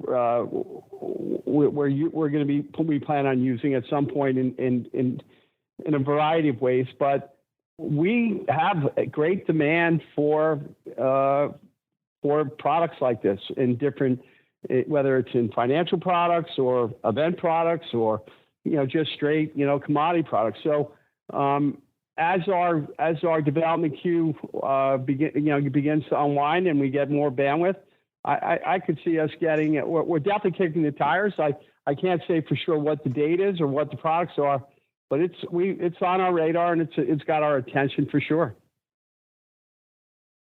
Yeah, I mean, how can it not, right? It's the hot new thing. It's the hot thing everyone is all excited about. Speaking of things that everyone's excited about, maybe you love it, maybe you hate it. Either way, this thing has been on the rampage of late. It's DJT. Let's get there now, listeners. This has been just a crazy story to watch. I've been only half jokingly referring to this as a binary play. Tomorrow it's 0 or 100. It's obviously not quite that simple. It's a little reductive, but it has the air, the whiff of that about it, listeners. Certainly the trading has been all over the place. Even today, 31.45 to the downside, 40 3/4 to the upside. In the after hours, it was up about 7 handles in the low 40s. It's given up about half of that now. It's up about $3.50 to about $37.50 is where DJT has been hanging out of late. All of that, a market cap coming into today of $7 billion. That's $7 billion with a B. And yet less than, I think, $1 million in sales in their last announcement. So this is obviously a stock that is not trading attached to any fundamental analysis or earnings or data, anything like that. It's all about the prospects for the election. It's truly an earnings binary before it really existed. Before you could go out and buy Harris or Trump on the binary exchanges, you could have traded, of course, DJT. Got halted today at least once, perhaps more. The saga for this one has kind of been all over the place. It hit, depends where you look. I see 66 intraday back in March of this year. It shows the 52-week high being nearly $80 around that time, so it might have kissed it intraday. The low was around $12 back in September, so it's been on a wild ride for the better part of this year. We asked you about it just about a couple of weeks ago on October 21st. We asked you if you wanted to buy that straddle. At the time, the stock was around $31. We said the 31 straddle was trading $17.80. That's the one expiring this week. So obviously through the election, listener. So it wasn't even a full month. You got a couple of weeks of DJT. That was trading for $17.80. So over 50% of the value of the stock. And lo and behold, the stock rallied to nearly 50 and then right back down again. So that straddle has already paid for itself maybe a couple of times. So it seemed ridiculous at the time. In hindsight, it actually looks pretty cheap. And Matt, I know you're crunching a lot of data over there on all things DJT as well, sir. What's catching your eye, sir? Well, at 6:30 p.m. tonight, it hit its high of 45. It's down now about 37.5. But from an option trader point of view, one of the things I look at is the implied borrow rate. So what are people paying to short this thing? And it was sitting in the tens, which is, pretty normal for a hot without that much float. But it got up to today 50%. So people are trying to find shares to short. So this is this is crazy. It's amazing that there is a DJT. It's amazing that people are trading it, and it's amazing, and then it has options on it, and we could watch the options and say things like you did about the straddle. But the borrow rate is what I think is pretty impressive. 50% borrow rate. That's like you're paying a lot of money just to short this thing, Mark.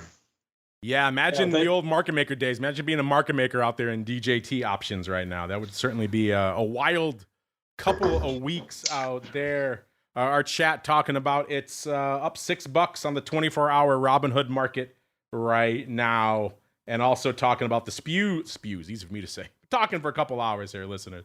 The SPOOs getting a little bit of a lift. Mr. Rhoads, if you have anything to add on DJT, have at it. And then B, you tweeted at the beginning of the show your massive, I think it was 8-screen setup over there for the show. Anything lighten up your tape right now as we're coming into the second half of this hour, sir? Oh, part of the reason this is not a normal setup. I have it set up like this with a couple of TVs so I can watch a couple of networks. And also I have an extra computer that is dedicated to Skype because I want to come through loud and clear. I appreciate it. So a while back, I heard a rumor on DJT that he'd actually rather lose so then he can do a media conglomerate on the conservative side, maybe be the next Rush Limbaugh or something. I think that's one of the dumbest things I've ever heard, but that's the only thing I know about DJT.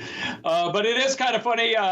We can trade something like that, but it took a year for us to get a new inverse VIX ETF? Come on. Yeah, that we talked about really, a little bit on vol views, easier for me to say, but they're not quite getting the options volume yet. The underlying is coming in there on there. So maybe you said you were waiting to crunch your numbers. Have you crunched your numbers on it yet? On what? On the latest vol ETF. I'm not talking inverse vol. I'm not talking SVIX, of course. Oh, no. I took a little look at SVol. I was kind of underwhelmed with respect to the performance. I felt like it was something I could do on my own.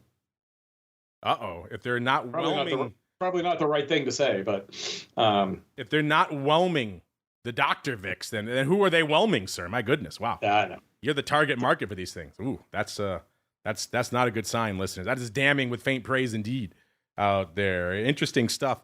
Matt, we were just debating earlier, right before you came on, the impact of the other big product category. Remember, everyone's obsessed with binaries, but the other big product category right now is, of course, all things 0 day. This is the first election where really we have these products in our hot little hands. I think it's reflected in those volume numbers that just broke out earlier. But you've been probably the biggest 0-day proponent I know out there. You've been talking them up for years now on the network and on the advisor's option all the time. You love them as a tool. You love them for market makers to hedge their risks. So you've been a big fan, even when others have been a little bit more, let's say, on the fence about these. So the question we're asking everybody is, where do they think and what role do they think 0-day options have been playing, particularly in vol and in some of the action we're seeing in the indexes leading into the election, sir? So as you know, I've looked at the data, and immediately after the 0 DTEs came into existence, the put call skew fell to what I call kind of a new paradigm. So at ORATS, we measure it in percent. It's usually around 5 to 10% skew, and what that means is every 10 delta is how much more the lower strike is trading than the higher strike. So that's a lot. Right after the 0 DTEs came in, it went down to between 2 and 5. So it was a whole new paradigm. And I surmised back then, and I still hold to it, that market makers were then able to offload a lot of their normal put bias that they were short and call bias that they were long, since the 0 DTEs were basically flow that was both ways. And it wasn't just 0 DTEs, 1, 2, 3 days. And so they could offload a lot of their normal risk that they had on, and that immediately showed up in the skew that we track very closely. What's happened lately, and I should say, since August, since we kind of had a fall off in August, and I think that shook some of the 0 DTE people. The slope has gone almost right back to that other paradigm, above 5. And that's where we're hanging out right now. So what I'm seeing is the normal kind of beneficial flow that market makers were getting has dried up a bit, it looks like, because the skew puts are so high. I mean, the skew is, you talk to anyone, you listen to your podcast, the skew is high, still high. So, the 0 DTEs, people are a little spooked, and it's back to kind of risk on with the high put skew right now, Mark. Well, as you were talking, sir, I went and got an update on the race as it is unfolding. We have some big declarations out there, listeners. Harris mostly staying the same, right around 99 right now. I don't see any new additions in her camp. Oh, no, New York. They added New York for her. That was before. They had New York. That's not a surprise out there. But Trump getting some big ones out there, including Texas. Maybe not a huge surprise, but that's a big one, Liz. That's 40 electoral votes. There was some talk about turning Texas pink or maybe even blue. A lot of Northerners have obviously moved down there. The meatball's down there now. A lot of people have moved to Texas in the intervening 4 years, certainly post-COVID. So that has maybe changed the demographics down there a little bit, but not enough to change the results. So Texas going into the Trump camp right now. Louisiana being announced for Trump. No real surprise there, it doesn't seem. And then a big one, Mr. North Dakota and South Dakota, no surprise there. But Mr. Rhoads, I'm having flashbacks to 2016 when you told me those now infamous words, Trump won Ohio, sir, because it looks like he has indeed won Ohio. Your daughter has punched in Ohio, sir. What do you think? Her night's almost done. Once they call all her states, I think she's good. Although I think she's on her second Red Bull right now. So they say the path to the White House goes through Ohio. And the winner has won Ohio 13 of the last 14 elections, with the exception of 2020 when Donald Trump won Ohio but lost the election. So Ohio means nothing. I just like that I got those two contrasting things right there. Yeah, they always used to say that, and when he won Ohio 4 years ago, I think a lot of people thought, well, it looks like he's got it in the bag, but he didn't. It seemed like in 2016, that was the catalyst point for a lot of people. I know it was for me. It was. A lot of people, even up until that point, kind of thought Hillary had it in the bag. All the polling data was for her, even with the email scandal going on, rocking her campaign. It still seemed like she was kind of the winner by the end of the day. And then, of course, once Trump took Ohio, that made things seem a lot more real for his chances out there. So now, listeners, I don't know where that leaves you. Does that leave you celebratory or does that leave you sad? Because right now, Trump taking Ohio, I will say right now, it seems like a lot of our listeners, at least for right now, are probably in the happy camp. Now, I should say, we did put the caveat in our poll right now that we're asking you not who do you want to win, but who do you think will actually win the election. You folks have been voting hot and heavy. This has only been live a couple hours here since we started the special. But our poll kind of reflecting the predictive numbers right now. In fact, almost exactly. I think Calshier's up to about 71%. Trump in our poll right now, 71.8%. 24.4% for Harris, 3.8% for none of the above. So the Brewster's Millions vote out there. Vote for none of the above out there. Listen, we have a few other fun polls. Let's just hit on these right now before we get into the second half of our 8 o'clock hour, which, again, we're going to go till 9, but we could even go longer. There's a lot of stuff popping off out here. I have some voice left. I think Dr. Bix does as well. But let's go out here. We asked you a couple of sessions ago. We saw size puts going up in VIX leading into the big event today, including 100,000 of the Nove 17 puts expiring on the 20th. So you're talking a couple of weeks after the election, listeners. Someone paid 85 cents for those earlier this week. We said quite simply, at that price, are you a buyer or a seller? And almost 2/3, about 65%, said you're a buyer. 35% say you're a seller right now. These are all live right now at Options, listeners, so you can get in there and make your voice heard. We also had a fun crypto one. Crypto obviously being seen for many as a surrogate for this. It's been rallying hard over the course of the last week on the presumption, I suppose, of a Trump victory, him being maybe seen as a little bit more favorable to crypto. We said same thing. A big trade went up in BITO this week as well. It was the DEES 1575 13.15 put spread. Kind of weird strikes, but that's what we got out there. It traded for 63 cents in BITO. So obviously we asked you, are you a buyer or a seller out there? Obviously, if you're a buyer, you're probably kind of bearish on the prospects for BITO. If you're a seller, you're bullish.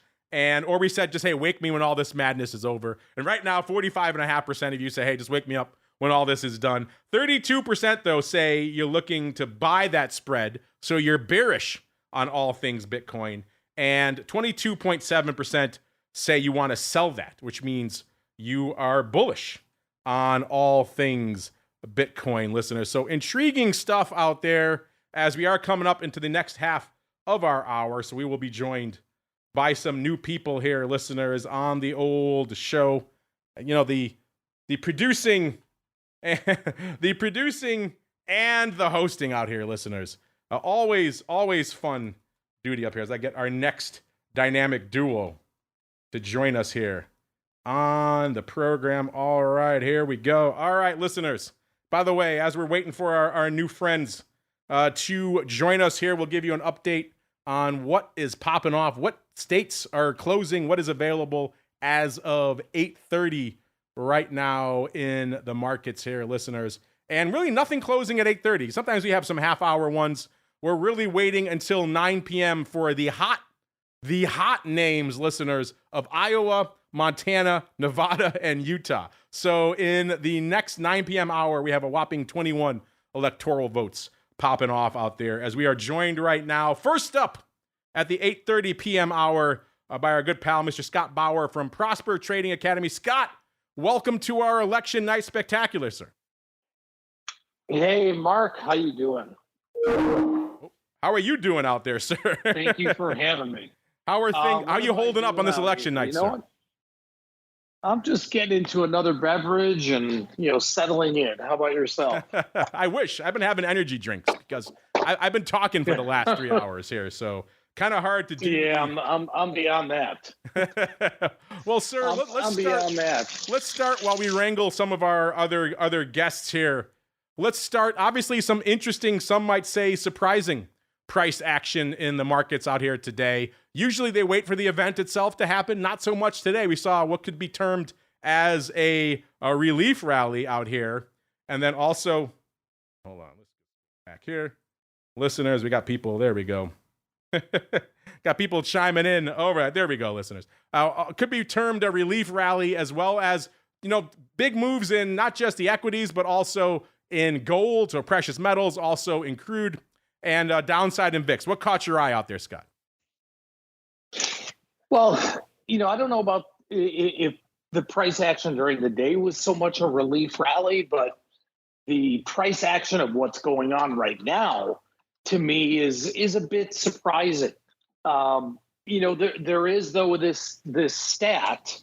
I don't know if you guys have talked about this or not, but the price action that we see tomorrow is indicative of what the next 2 weeks is going to bring. So if tomorrow is a positive day, you can expect the next 2 weeks to be positive, vice versa.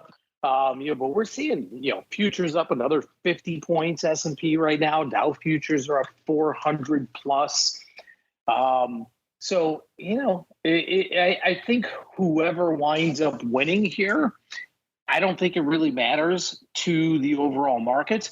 This is what is surprising to me right now, just seeing this big of a rally. And, if you want to isolate something that happened during the day today, and again, maybe you guys talked about this, I think it was right around 2:00 Central Time or so, all that volatility that came into DJT when we saw the stock drop 20-25%, get halted a couple times, whether that was betting markets all of a sudden, flipping a little bit towards the other side, causing DJT to go down or not. And the stock recovered, a bit by the end of the day, and after hours, the stock is up. But that one, to me, it really stood out and kind of as a proxy for the election. Yeah, we were just talking about DJT. Halted, a wild ride this year, down to about $12, up to close to 50.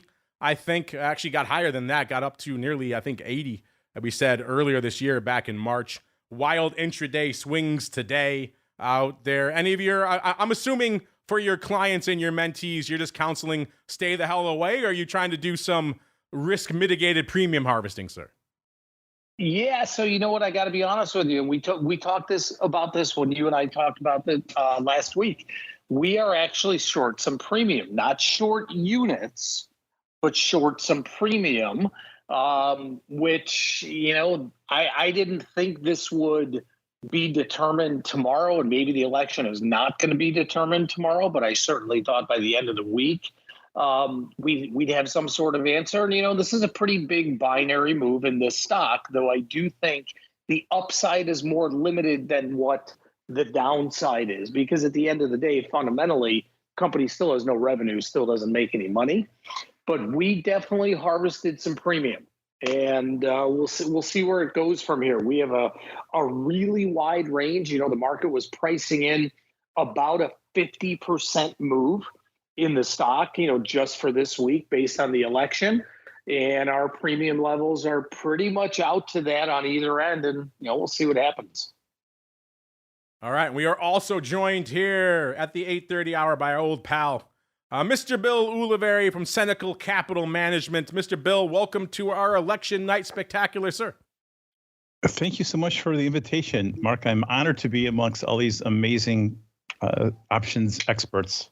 Well, Mr. Bill, we'll get to all the crypto fun in a second, but I'll ask you the same question I'm asking everybody right now. Kind of some interesting, some might say surprising price action kind of across the board out there. Equities, metals, gold or silver. Easy for me to say. Metals, silver. I've been talking for 3 hours, listeners. Gold, metals, of course, and the crude, to name a few out there today, listeners. Bill, what caught your eye in today's price action, as well as anything else that's been catching your eye leading into the election? Then we'll get to your beloved crypto, sir. Sure. Well, I think what's really surprised me is how frequently you guys check Robinhood for results and for markets, something that didn't really even exist a couple of years ago. The thing that's caught my eye the most, and I say this both seriously and with a little humor, and that is Dogecoin is up 47.99% since October 1st. That's compared to the QQQ, which is up 0.98% in the same time frame, and the SPX up 0.07 in the same time frame. So very interesting that Dogecoin, affectionately known as the Director of Government Efficiency / Elon Musk, is just off to the races, as if something's going to happen to this token should the election go in their way. I have to go find what account I have the Doge in, so I gotta go hit that bid. Excuse me, I gotta go. Oh, you got to rebalance your portfolio. Yes, I'm too heavily weighted in Doge right now, so I gotta. You are now. Yes, you're right. I am. My allocation has increased. But you mentioned the beloved crypto. Let's get there, Mr. Bill, because we were talking about it earlier out there. We talked about a size put spread in BITO, aka the ETF that tracks Bitcoin out there. Just earlier this week, 100,000 of the December 1575 1315. Again, funky strikes, listeners. Put spread traded for 63 cents. We wanted to know, are you a buyer of that spread? So you're probably a little bit bearish on Bitcoin through the election, or are you a seller of that spread, which means you're kind of bullish on Bitcoin? Right now, the audience, about 32% want to buy that spread, Mr. Bill. 22.7% want to sell it. 45% not touching it with a 10-foot pole. Mr. Bill, what are your thoughts on those results, and what else is catching your eye in crypto and this rally we're seeing for the most part leading into the election, sir? Sure. Well, I'm a seller of that put spread. I think we have so many things in favor going on the positive side of the ledger with crypto. That is, we had the halvening happen in the beginning of this year in 2024, and Bitcoin really hasn't gone anywhere with its supply being cut in half on an annual basis. So typically, post halvening, we get a little bit of a pullback, but generally when you see that kind of annual supply get cut in half, that's a big deal. In terms of our Bitcoin versus gold strategy, we flipped out of, we were in gold since April, and then we just flipped out of gold into crypto, into Bitcoin, or GDLC actually is the Grayscale Digital Large Cap Fund. We bought that instead because that's trading at about a 27 to a 30% discount to net asset value. So we're bullish crypto now. We've gotten some buy signals recently, and we had probably our second best trade when we got out of Bitcoin after the halvening into gold, which was a counterintuitive move typically for someone like me, who is as bullish and optimistic on crypto that you've ever met. But we just had to follow the indicators. We can't leave our wingman, and our wingman is the relative strength of one asset class to another. So I'm very bullish on crypto because well, you know what? Depending on who wins, one administration is incredibly positive and optimistic, and the other one not so much. So we'll see how it goes. Speaking of things are going out there on the election front. Mr. Dr. Vix, you are monitoring all the markets via I think there's up to 37 screens over there in the Rhoads HQ. What's catching your eye, sir? Oh, go ahead, sir. He was at about 40% 5 minutes ago. All right, start over. We didn't hear you, sir. Okay, what I was trying to say is Trump just went to 62%, winning Michigan from about 40% in the course of about 2 minutes. Oh, Kalshi. You saying Kalshi? That's a huge flip. They have not declared it, obviously, yet. It's still, AP has it with Harris at about 53% versus Trump 45%. You think Kalshi knows something, sir? I don't know, man. It looks like, it looks like one of those ESPN odds to win the game things when, somebody gets an onside kick and runs it for a touchdown instantaneously. That it does out here, listeners. So if you're on these markets, listeners, keep an eye on them for us, and you could chime in here. Let us know if you're seeing any strange things. Speaking of Kalshi, let's get an update of how we're standing right now. Trump up to 73%, so that would certainly reflect him potentially winning Michigan. Harris down to 27%. So if you think Harris is going to pull it out, I don't think she's ever been cheaper, listeners. So if you're feeling that Harris love, or at least you think it's a good trade, then by all means, maybe now is your time to strike. Let's go out to Forecast EX, listeners, see how we're hanging. Harris, similar level there, 28% for her, for yes, 72 for no. Trump up to 79%. Man, that is a far cry from when we were just talking about this back on, it was October 8th, listeners. And I think Trump was somewhere around, if I can pull it up here again, somewhere around that 52% range, I think it was. Yeah, Harris was 52, Trump was 48. So a huge swing for Trump over the interview. I'm keeping an eye on AP. I don't see any indications one way or the other that they are trending with that. Mr. Bill, sir, you said you have some updates on Pennsylvania, sir?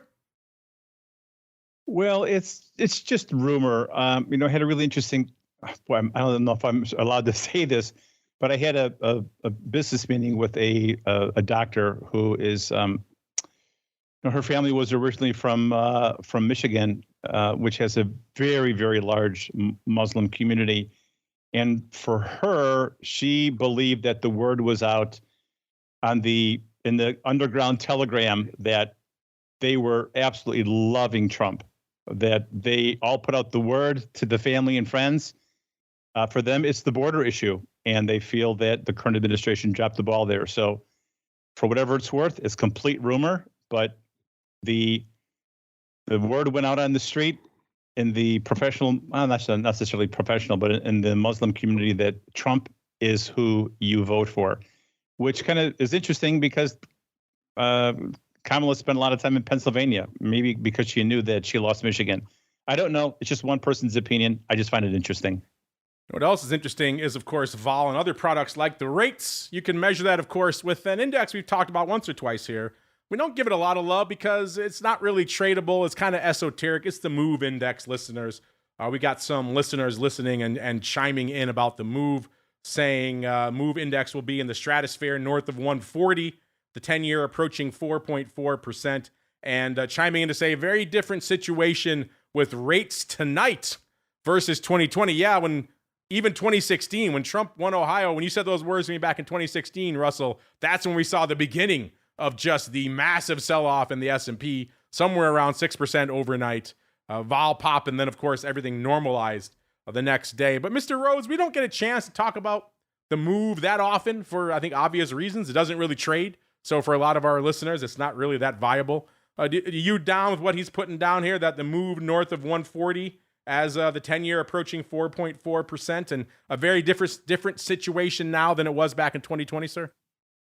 Well, I don't necessarily think that the MOVE index is rising just on the election. We do have that FOMC a couple of days later.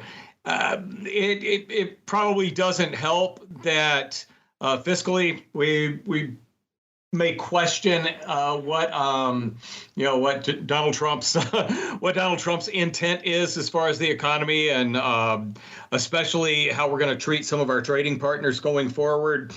You've got to wonder how that might figure into folks that hold our debt and maybe don't want to hold it anymore and decide to get out of it very rapidly. I could see that having a big impact on not just the MOVE index, but the other financial markets as well. One of the things that I teach in corporate finance at IU is bad things about companies often show up in the bond market before they show up in the company's stock. And you used to be able to do a great job trading Tesla just by watching the Tesla convertible behavior. I wonder if this is a precursor for people to start, to wake up the next morning and go, okay, this is what we got now. What could be the problems? I think I'm reading into that, sir. You're saying buy Doge. That's what you're saying right now. Go out and buy Doge. Maybe. with both hands.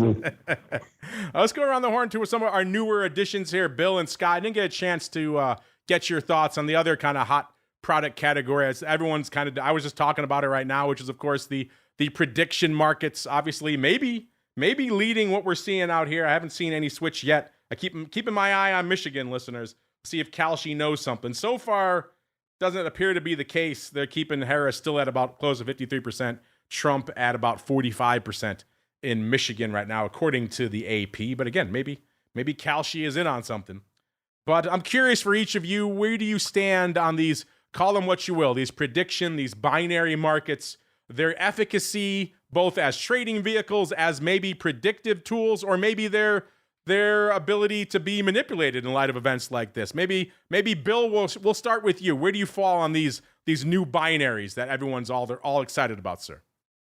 I view them with a suspicion, Mark. In the world of cryptocurrency and blockchain, there's something called an oracle. An oracle is a database that keeps track of truth, right? It keeps track of data, whether it's inflation figures, it could be political candidates some day when we're on a mutable blockchain.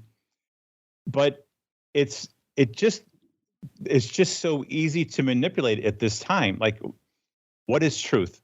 Whether you're looking at real inflation, the real inflation figures of 27% about a year ago versus the government saying that inflation was 4%. It's really interesting, right? I think that we're moving in a direction of where these prediction markets and the oracle, which will actually be used to execute Ethereum-based smart contracts. But like, at the same time, I am still highly suspicious. It's still not fully developed, and I look at them just for fun. All right, Scott, same question for you, sir. Where do you fall? I'm sure you have a lot of your clients right now coming to you, probably intrigued by these. They are effectively options, after all, binary options. I'm sure they're asking you about these. What do you tell them when they come to you and say, should I be trading these things? They are intriguing, but I agree with Bill. I think that at this point, it's still very much in question. And the ability to manipulate a market, which I truly believe is what happened, 6 weeks ago or so, not manipulate in a nefarious way, but manipulate because the volume, the open interest was not there, right? We've talked about this, Mark. It's like trading an option that does not have a lot of liquidity or a lot of volume. And so all of a sudden you get a massive buy or a massive sell on a particular option, and it moves the market dramatically. That, in my opinion, is what happened, 6 weeks ago or so. And I don't know that these prediction markets ever recovered from that. So I'm not a real big fan of that. I do think that the binary moves that we saw on Robinhood, Interactive Brokers, where you could literally just buy a contract similar to some of the contracts that you can trade at CME, which are binary, which either go to 0 or 1. I'm okay with those. Some of the other markets, to me, leave a lot to be desired. Yeah, it would be nice to see, the CME and others take up this charge, seeing these products on venues you've heard of. No disrespect to Kalshi, but no one had heard of them, 6 months ago. And obviously IB has been around for a bit, but ForecastEX is a new entity, a wholly owned subsidiary of IB. So I don't think IB is going anywhere. I'm not saying they're not trustworthy. It's just they are a new venue in and of themselves. So CME, a venue people are familiar with trading futures and derivatives, and they already have the event contracts. They've also fixed the way they use them. They tried to do this ridiculous 1/5 size thing, so everything had to be multiplied by 5, and it just made them much more obtuse for the average end user. They have now fixed that. They are priced effectively the way Kalshi and everybody else does it, which is the way Nadex did it back in the day, which is, of course, 0 to 100, the price being a probability. Everyone can wrap their heads around that. It will be interesting to see. Of course, this is the big event now. Now, after this, we'll probably have to settle back into the usual quote-unquote event things we trade, like will the S&P get above a certain level? What will CPI be? I know Kalshi had the Oscars earlier this year. That's kind of intriguing. I think there's these markets offer interesting opportunities. I remember talking to the Nadex guys years ago, and they would have loved to get their hands on an election market. Of course, the CFTC and SEC said no bueno back then. But they saw their markets very much as gateway drugs, as entry points for new retail traders to discover the world of futures and indeed options. They were coming in. They had a lot of truck drivers and other people who weren't traditional participants in futures and coming in and trading a ton of binaries on their routes, on their breaks and things, or delivery drivers, whatever the case may be. And it was a lot of new people coming in through those products. So I could certainly see these binaries serving that same purpose, being these gateway drugs, these entry-level products for new people to then come in, they nibble on a little bit of Harris or Trump binary, and they say, oh, that was interesting. That was fun. What else you got? Maybe I'll try the S&P. Maybe I'll try CPI. And then, of course, if you expand even further to other things people know and love and watch, like, dare I say it, sports, if you can get into some of that DraftKings action, all of a sudden you have, a binary on Chiefs Dallas or something like that, or a real, truly liquid and tradable future on some of these teams that people know and love. That really opens the door to a lot of cool things. Again, John, I was talking earlier about the product thing. I don't want to get you into any hot water, but you're kind of our product rep on the show and also the exchange rep here tonight. How far do you realistically think we are from that scenario? Not just CME listing election events, because they already have event contracts now, but maybe even breaking into new markets and new products. You think the regulators are receptive to that, Sean? Not to sports. My sources are that the regulators are not enamored at all with sports binaries. Although there's a lot of work going on, and you could see different products that look and feel like a financial product based on sports information. Binaries, win-loss stuff, that's the big thing. Is if a product is determined by a winner and a loser, I don't think it has any chance ever to become a tradable exchange product. If it's referred to as a hedge, okay, and it kind of meets that criteria, I would keep my eyes open on products that get the label of a hedge product. I do think that I wouldn't, I keep my eyes open on binaries that are based on relevant financial data, such as, we have Matt on the thing and he's the expert on earnings. Is there a slew of products coming down the line based on an earnings number? I could see that being something that an exchange could push forward. Absolutely. And just other financial things that we see every day. But sports is going to be a ways away. On the back, because we have Bill on the line on the whole crypto side. If Trump wins the election, there should be a changeover, in the regulatory organizations, and we might see a bias that is more pro crypto. So more pro crypto says, oh, okay, maybe there's a wider band for different types of product. So it's. I think there's more coming, and if the election goes Trump's way, I think there'll be even more. It's so funny. This is Russell Rhoads. It's so funny you bring up the changes to the regulatory environment that might come under Trump. I wrote a whole dissertation and submitted a resume when he got elected, and never heard a thing back about things that needed to be done with the financial system. No joy for that, Mr. Rhoads? Yeah, and I'm sure it got lost in everything else. But my main point is I totally agree with you, and I think it's something that I hope he does do. It's one of those cool second-term things that I think needs to be done. You were ahead of your time. So I always. So Russell, based on the people I know down there, it was a good miss for you, by the way. I appreciate that. Yeah. Well, Bill, it was a good miss not going down and wasting your life down there. Bill, John just invoked crypto. What are your thoughts on what he was laying down there, sir? I think he was ahead of his time. I mean, yes, perhaps Trump used Bitcoin as a campaign promise, just because it's Bitcoin is a youthful token, a youthful stick it to the man in a way kind of philosophy. If you're a Bitcoin maximalist, that Bitcoin, like the honey badger, doesn't give a darn what president is elected. Doesn't matter whether it's Democrat or Republican. Bitcoin just doesn't care. But having said that, there's also some a huge political action committee, huge donations being given by the cryptocurrency community to congressmen, senators, et cetera, in order to be more pro crypto. And that was led through Coinbase. I mean, if you download the Coinbase app, you can contribute to their, I would call it, for lack of a better term, a pro crypto political action committee. And they've raised millions upon millions, tens of millions of dollars, if I'm not mistaken. And I think the goal would be, and if you watch Elon Musk, is that this after Trump gets in, should he get in, the first thing, one of the top 10 things he'll do is fire Gensler or try to get him out of office, because he been one of the most anti-crypto people out there.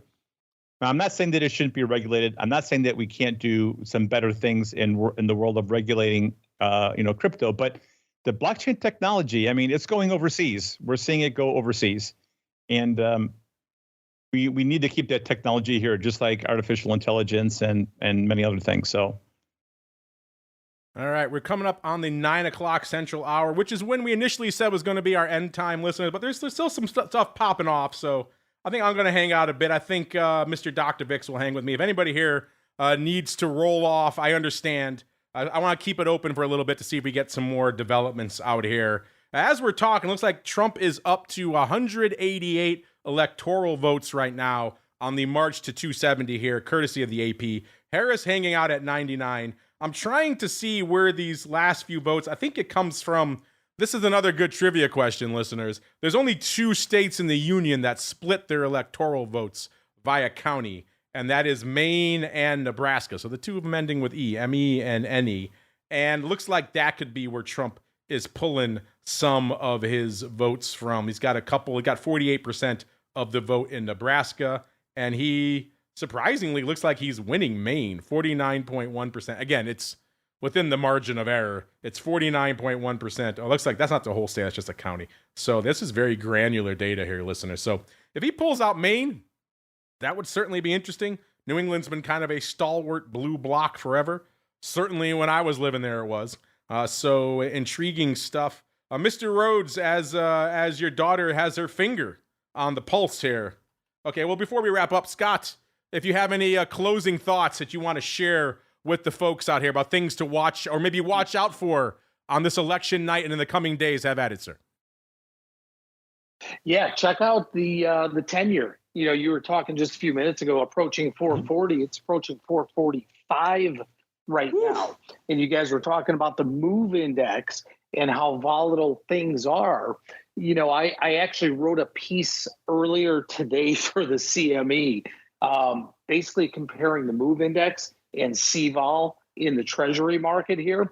And there is a really, really, really deep connection between the two. Though CVOL, I think, hit this big move up before the MOVE index did. So it's something to really watch. And it's going to be really interesting to watch to see if the volatility in the treasury space normalizes as quickly as it typically does in the equity space. You know, going into an earnings report, we know that vol gets jacked up and then it normalizes down. Going into a big eco data report, vol gets jacked up and then it comes back down. I'm not so sure we're going to see volatility really recede in the treasury markets, because there is still a lot going on, especially with the Fed, that can affect this. So that's how I'm going to leave you guys tonight.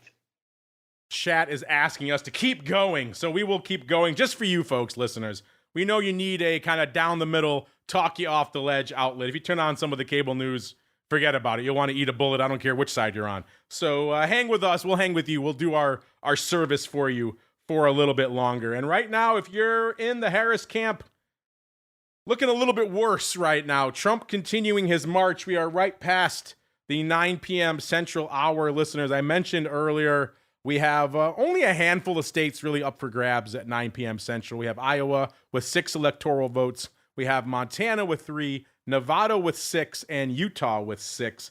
Utah just got declared for Trump. Wyoming has been declared for Trump now as well. That's from the last hour. They finally called it. Montana, no surprise, going for Trump as well. So that little block adding to Trump's total, getting him up to 198.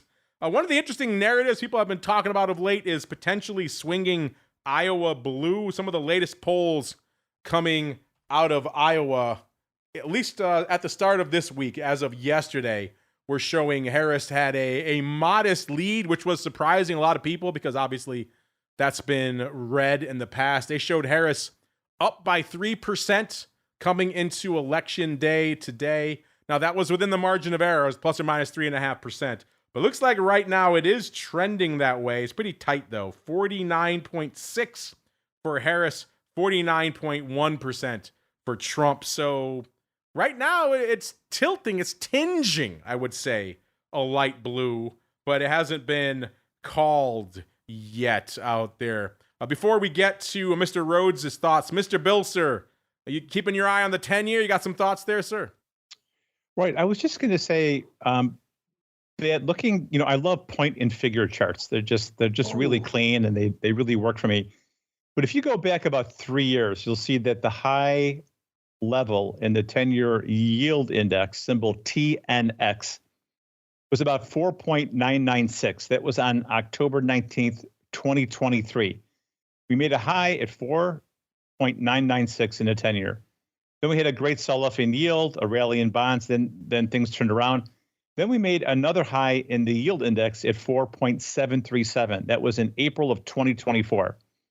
Once again, yield declines, bonds rally, and we just now, like today, made another high in yield at 4.365.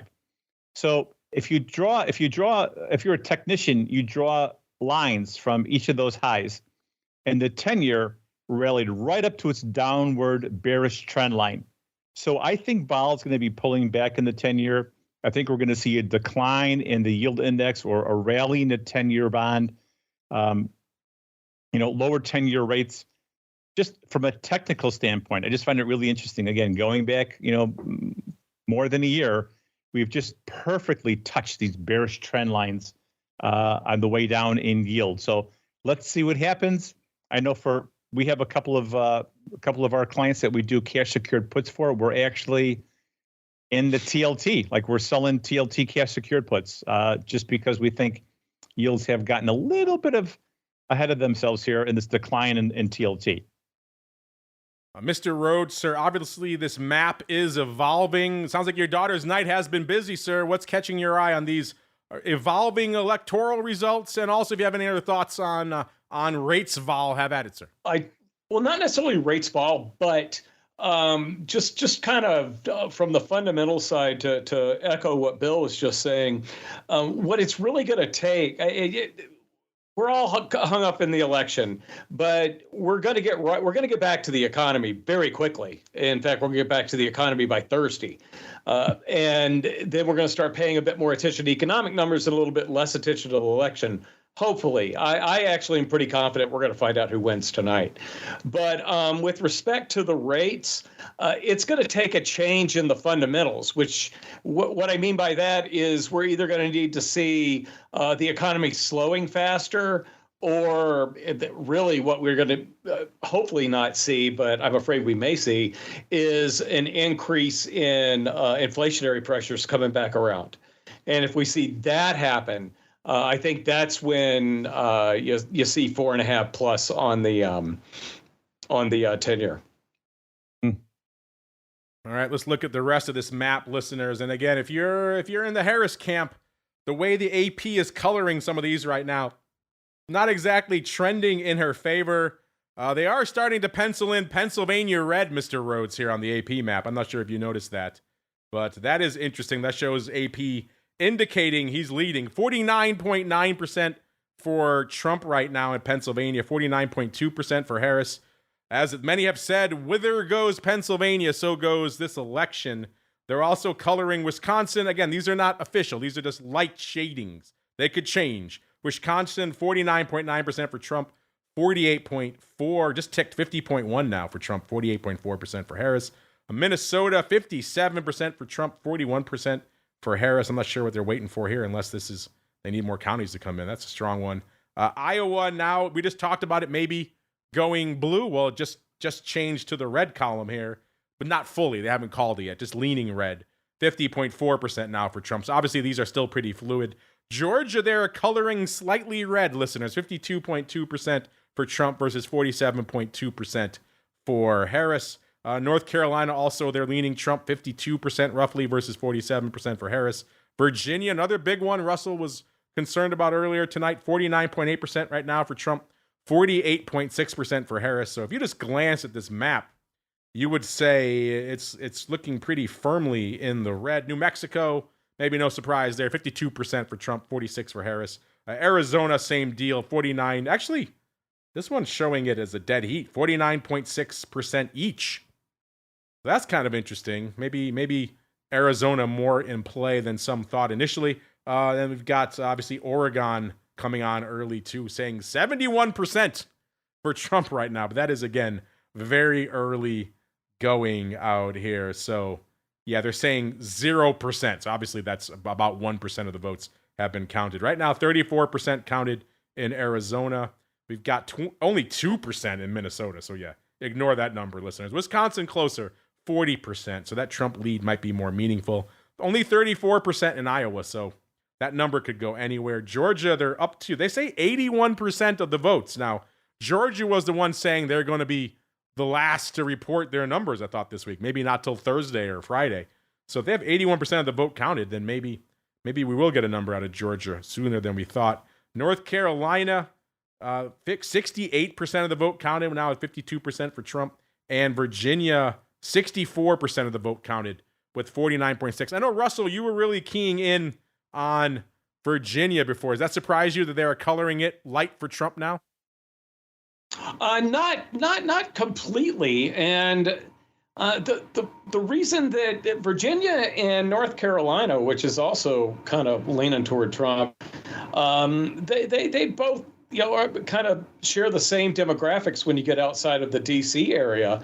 But the night's going long, and I can't remember who I said what to who, what I said to different people tonight.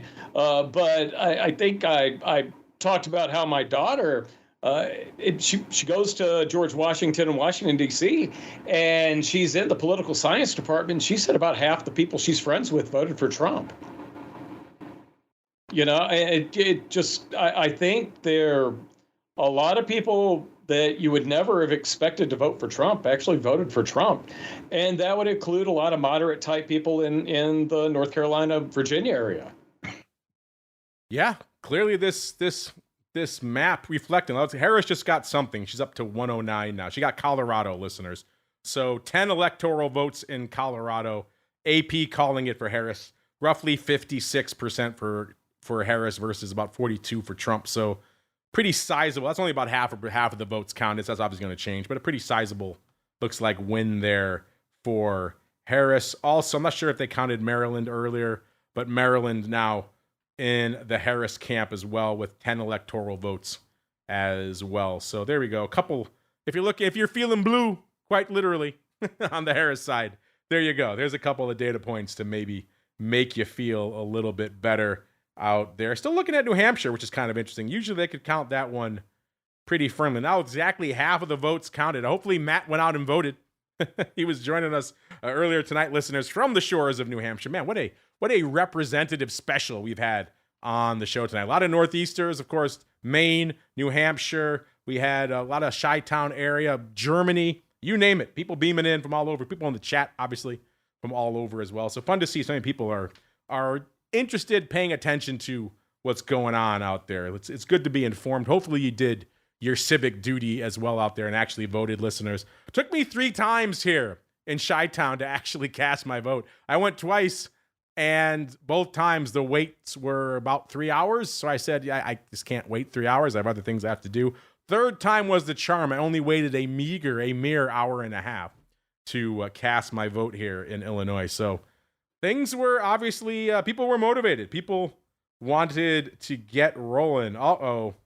Mr. Bill, I hear you saying, looks like we're hitting new all-time highs in Bitcoin, sir. Oh, the second I put that in the chat room, it started peeling back. So you killed it. You killed it. I know, right? So Bitcoin all-time high was on March 14th, 2024. It's 73,796. While I was listening to you talk, literally I think he had used the word Colorado in a sentence. It was 74,500.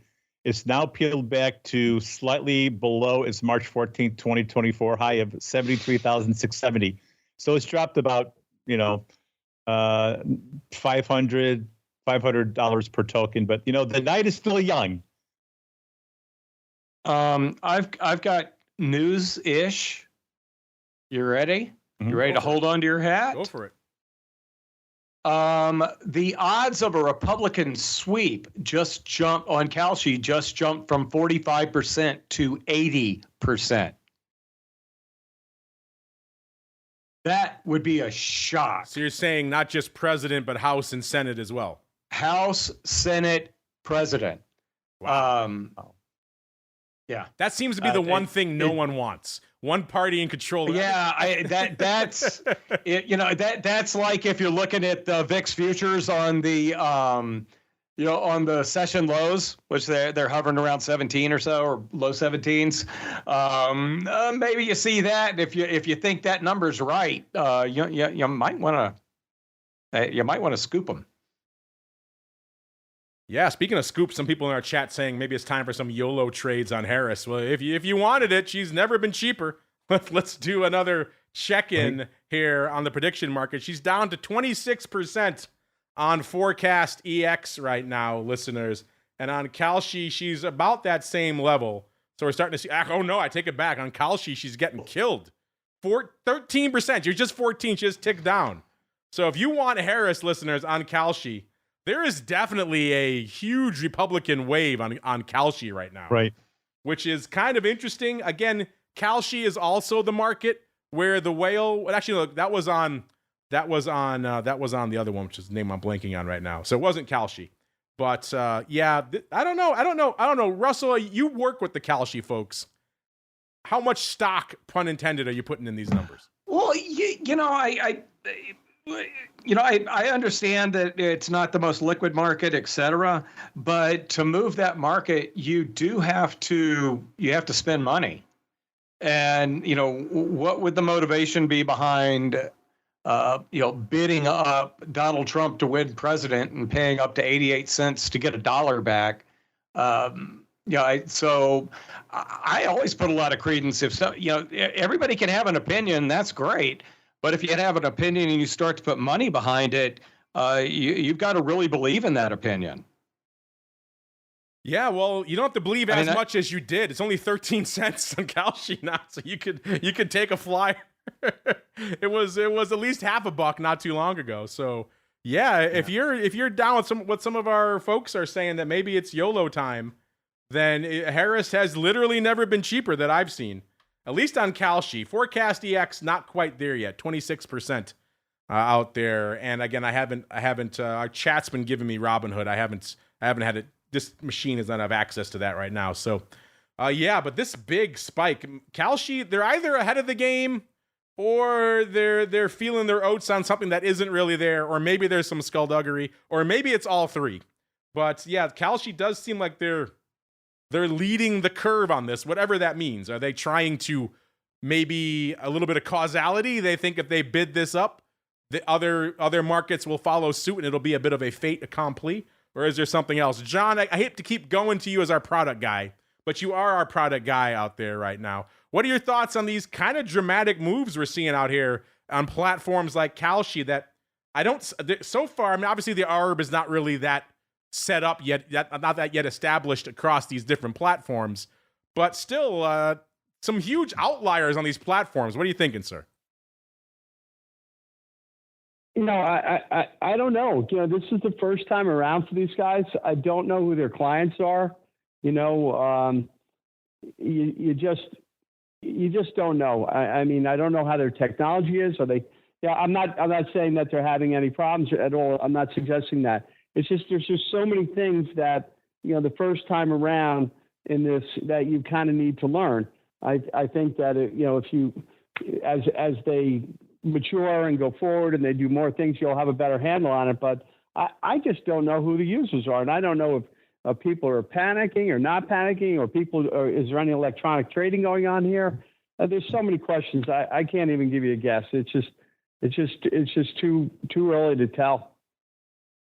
All right, Polymarket is the one I was trying to think of before. Polymarket is the one where it's only available to international users. That is where the infamous now French quote-unquote whale was manipulating things clearly in favor of Trump. What his agenda was he just a believer? Did he have some other axe to grind? Was he funneling markets from some foreign entities to try to skew the numbers one way or the other? People have been debating that. Are we seeing something similar play out on Kalshi? I would just say be cautious with these markets, listeners.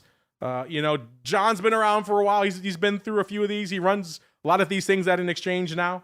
He's telling you maybe be cautious out here. We don't really know who the end users are. It's obviously more liquid now than it has ever been. Looks like you have about 301 million. That is total value has been traded on these markets. So they're a little bit more liquid now than they were, but still, it's not the S&P. It's not VIX. You can move these things with not substantial sums of money, at least not to the large institutions who would be doing these kinds of things. So just something to bear in mind.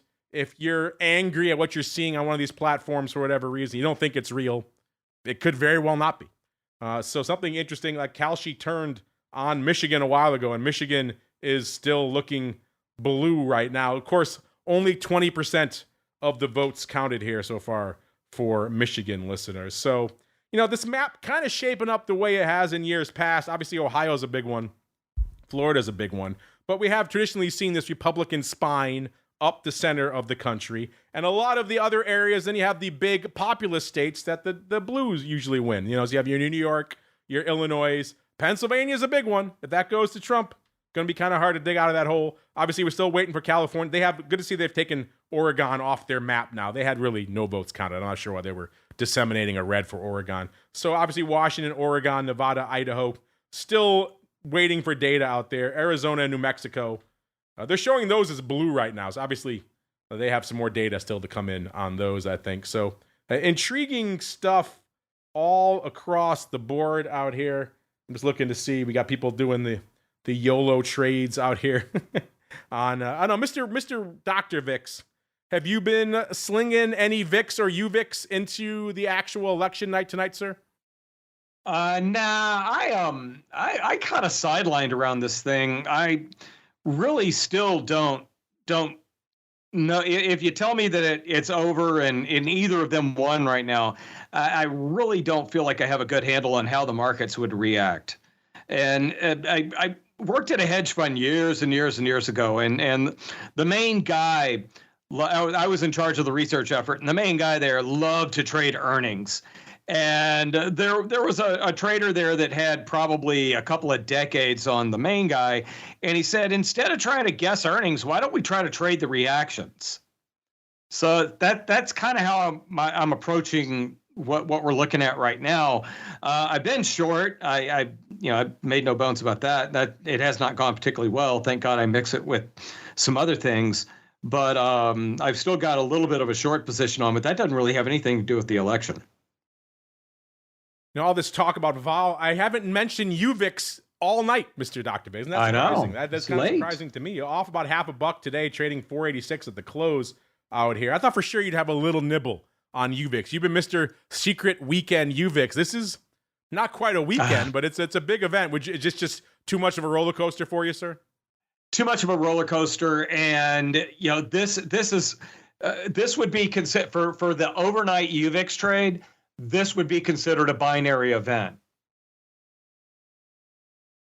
Yeah. We're going to go one way or the other, with respect to volatility. Because in the stock market can do three things. Stock market can sell off, volatility goes up. Stock market doesn't do a whole lot, volatility goes down. Stock market goes up, volatility goes down. So using one of the volatility ETPs around an event like this really is more of a binary event than some other ways of trading these things. Mr. Bill, we were joking earlier about Doge and crypto, and obviously you like yourself a little bit of crypto, but folks may not know at Senecal you're also managing quote unquote traditional money. So of course your fixed income, your S&P, all that fun stuff. How have you been positioning heading into the election? Have you been kind of on the sidelines? I know you've been getting back into harvesting a little bit of the old risk premium. Is that what you've been doing? What have you been up to with the quote-unquote traditional money, sir? Oh, exactly. I mean, as much as I believe the market is, we talk about extremes, the S&P 500 at, all-time highs, and the 10-year and 30-year at the low end of the range. The traditional asset manager wants me to rebalance, makes me want to sell equity and buy fixed income. But I have to say that none of our trend lines are bearish. There's just no reason from a technical standpoint to sell anything here. So I've been holding out, but what uninvested cash we do have, rather than letting it sit just in plain cash earning virtually nothing, or putting it into a money market fund earning maybe 4.125%, we have just really gotten in touch and reconnected with our options background, and have just been flinging a lot of cash secured puts, using up that cash in our rollover IRAs and the qualified plans, the qualified money. So we've had a great run since we started doing this in August. Our clients are loving it. They still don't fully understand how the cash secured put works, but I do send out a newsletter all the time and been posting things on LinkedIn. But I tell you, it's been so much fun selling these weekly options, collecting, 0.6, 0.7, 0.8, 1.5%, just or like over 10 days, in some of these weekly options. And the handful of clients that I would consider my crypto degens, we're selling downside puts in MSTR, downside puts in Coinbase. And we know that if things reverse and we get hit on it, we're okay with it, because these are blockchain/cryptocurrency centric companies. And so, again, we are still, I would say, 75-20 in terms of our traditional asset allocation, and the 5% or more of cash that we're playing with. It's just boom, hitting singles, boom, boom, hitting singles. And I just love watching, our theta number grow every day that goes by. So it's been incredibly exciting and fulfilling. Watching the theta. You sound like your old school market making. Watching your theta numbers. Again, I love it. I will happily accept 0.5% of your management fee just for getting you back on the weekly options writing tip. That's all I want. Just 0.5%, sir. And Mark, I owe you a lot. You can really put it do. in Dogecoin, my favorite thing. You know I love myself some Doge out there. So you're getting Toncoin, remember? Oh, Toncoin, yes. Yes, Toncoin, my other favorite. Maybe a little Polygon. A little Tron wouldn't be the worst. Throw a little Tron in there in the mix as well. Nice sprinkled the Tron cherry on top of the sundae. There we go. Now we've got the delicious crypto sundae out there, listeners. We're getting silly here as we're winding down. Let's go out. If you were excited about all 3 electoral votes in D.C., if you were waiting for those tonight, listeners, then I have good news for you. They have been decided. Surprise, surprise, they went for Harris. So that brings her up to 112. So if you were out there lamenting, hey, Harris can't get any love, bam, there you go. 3 whole electoral votes for Harris. That brings us up as we're coming in on the 9:30 time slot here in the one true time zone, listeners. We're seeing Trump at 198 and Harris hanging out at 112. All right, listeners, that music means we've come to the end. Man, time flew by. Mr. Joan Rivers. It's been 3.5 hours we've been talking. How's your voice doing, sir? I'm doing all right. I'm hanging in here. Maybe you should have held off on that last. I'm not gonna call anybody a tranny tonight. Oh, jeez. No. We were so good. 3.5 hours. I saved that to the right end, at the end. Man. And also, you guys were talking. You brought up hermaphrodites earlier. But that was in a historical context. That was perfectly acceptable. Well, so was what I just did. Yes, Joan Rivers, that noted historical figure, the historical legend that was Joan Rivers out there. You should have saved that last pack of Marlboro Reds. I think it's leaning on your voice out there, sir. Well, I want to thank everyone. Good. Oh, no. Go ahead. You go ahead. It's late. I just wanted to thank everyone who took the time to join us here on the show tonight. Of course, we had Aash beaming in from Germany, residence capital. Kevin Green from the Schwab Network. The Rock Lobster beaming in from the land of the pit. Dan the Man Gramza holding court on all things futures you could possibly imagine, listeners. We had Uncle Mike talking his bullish and his bearish and getting mad about having to owe Dan Passarelli $1 from our 2020 election night spectacular. I'll allow those two to hash it out. I think they went double or nothing, but I didn't hear what the actual bet was, so I don't know if you have a new bet. Of course, speaking of which, we had our buddy Dan P. joining us tonight as well from MTM. Then we have, of course, Mr. Matt joining us from ORATS. Check out everything they got cooking over there. A lot of cool stuff, including their rogue AI known as Otto. We had Mr. Scott Bauer from Prosper. And of course, a lot others, many others, I should say, a lot of others. Been 3.5 hours, listeners, many others, including Mr. John Smollen. Thanks for staying on with us tonight till the end. A little extra time, a little longer than we planned, Mr. John. Thanks for joining us. If you want to leave the folks with any words of wisdom, have at it, sir. The floor is yours.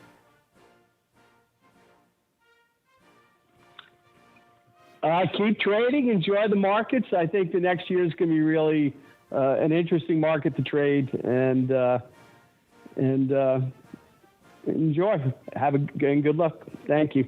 Any hints, any teases you want to leave with us for what's coming down the pike from MIAC, sir? What can we look forward to? Just pay attention to what we're doing in the futures business. I think we're going to create a lot of opportunity for a lot of people on this phone. And I'm very excited to see where our company goes. All right, you got to check out the hot new show on the network, sir. It's blowing up. The Futures Rundown. Folks are loving it. I never thought I'd be talking this much futures, John, but the folks demand it. So they're loving it. The Futures Rundown. You folks at MIAX should check it out if you're getting more into the futures game. And Mr. Bill, I know you're going to join me one of these days on the Crypto Rundown again. If you want to leave the folks with any final words of wisdom on this very tumultuous, maybe heartbreaking, maybe heartwarming for some election night, sir, have at it. You know, what I always say is put on the trade, manage the risk, because you can just have this paralysis by analysis, trying to wait for the perfect moment to put on the perfect trade, and it very, very rarely happens. The extremes are easy. When the markets are crushing and, blood is in the streets, it's easy to buy then. And when things are getting too out of hand, it's easy to take a few chips off the table. But we kind of get locked up in our own mind when things are in the middle of the range, middle of the bell curve. So put on the trade, manage the risk. There you go. And if folks want more words of wisdom like that, maybe sign up for your newsletter. Where should they go? What should they do, sir? Sure, they can. Actually, the easiest way to subscribe to our newsletter right now is on LinkedIn. To look for us, Bill Uliveri, on LinkedIn and subscribe to our newsletter. We started putting them out about 8 weeks ago. It's been pretty successful. We had a lot of people reach out to us, in LinkedIn messages. Or you can always go to senecalcapital.com, senecalcapital.com, and just send us a quick blurb in the form handler, and we'll get you subscribed to our newsletter. So if you can't spell Uliveri, listeners, then just go to Senecal Capital, Cenacle. Why don't you spell Uliveri for the folks? I know it's easy for you. For the listeners, maybe not so much, sir. That's funny. Uliveri, spell it for the folks, Mr. Bill. Oh, I'm sorry. U-L-I, V as in Victor, I-E-R-I. That's a tough one. Just go to senecalcapital.com. There you go. Too many vowels. Senecalcapital.com. That's a hard one. And last but not least, Mr. Rhoads, sir, you did a more than passing job as my Joan Rivers. A little bit more drinking and smoking than I expected. But, you're getting into character. I expected that. Did you have fun, sir? I had a great time. Can I leave you with one last shocking stat from Kalshi? Leave us with as many as you want, sir. Okay. Donald J. Trump just went from 32% chance to 64% chance of winning the popular vote. Wow. That would be a first. They've got him at 80% Pennsylvania, 85% to win the whole thing. It's just amazing to me. And if these markets lead what we see on the states, maybe we just have to start using the betting markets to figure out who the president should be. Maybe. I will say Harris has taken a little bit of an uptick. Harris right now, 18%. She ticked up from 12. So some folks, I guess, going for some value trades. There's the value trade on Harris right now. So there you go, listeners. If you want a little bit of an uptick, if you were waiting for that, there you go. Speaking of waiting for things, got so busy with the rest of the show, I didn't even mention this here. But as a reward for all of you who hung out till the very end, a little bonus for you. If you're listening right now and you want to say, hey, I'd like to have more of this in my life, You want to get some access to, let's say, some fun pro content. You want to get, let's say 2 shows a week coming at you, including Options Oddities, where we talk about unusual activity, as well as, of course, awesome pro Q&As, where we get a lot of people on the show tonight, as well as many more leading minds from the world of options and derivatives, and pick their brains for the benefit of you, the listener. If you never had a chance to try it, maybe you just didn't have the cash up front to try it, well, guess what? No cash right now for you folks listening to this, and we'll put it at the end of the podcast as well, so the folks who tune in at the very end, listen all the way through, you get rewarded. You head on over to theoptionsinsider.com/pro right now. This will be live for a little bit here. And just use the code TRYPRO3. That's the code, TRYPRO3. You're going to get $150 in your pocket because we're going to give you 3 months for free. Come in, kick the tires, and light the fires. See what all the fuss is about. We're just feeling generous. We know this is a tough night for some people. This maybe makes it a little bit easier for you. 3 months free, $150 on me. Go have fun. At the very least, that'll get you all the shows for the next 3 months. It'll get you in the hat 3 times for the pro Q&A, it's been 3 hours, 3.5 hours, listeners. That'll get your name in the hat for the giveaways as well. So you get your name in the hat 3 times for the pro trading crate. Trust me, you want to win one of those. That adds a ton to the value. Some of these things we give away literally have no value because they are priceless because there's only one of them. Yet we give them to our listeners because we're nice like that. So that gets you your name in the hat for those, as well as exclusive content that goes up there and early releases. Lots of fun stuff hits the pro out there. So theoptionsinsider.com/pro, TRYPRO3 is the code. I'm not sure how long it's going to be active. That's up to the producers out there. So if you're listening to this, don't mess around. Go to the pro.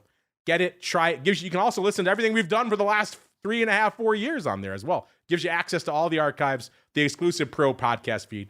Heck of a darn deal, if I do say so myself. So if you're upset tonight, you need a little something to take the edge off, or maybe you want to celebrate. Either way, $150 in your pocket just because I like you folks. Theoptionsinsider.com/pro. All right, that's it. I got to go have maybe a Joan Rivers type beverage. And we'll keep an eye on the rest of these markets. Back again, no rest for me, listeners. I'm back talking futures tomorrow on the Futures Rundown, as well as Options Bootcamp. How much voice will I have? I don't know. And then back again for the rest of our usual array of content. I know it's crazy times out there, listeners, so I mean it more than ever. Stay safe out there. And thanks for joining us for our 2024 election night spectacular.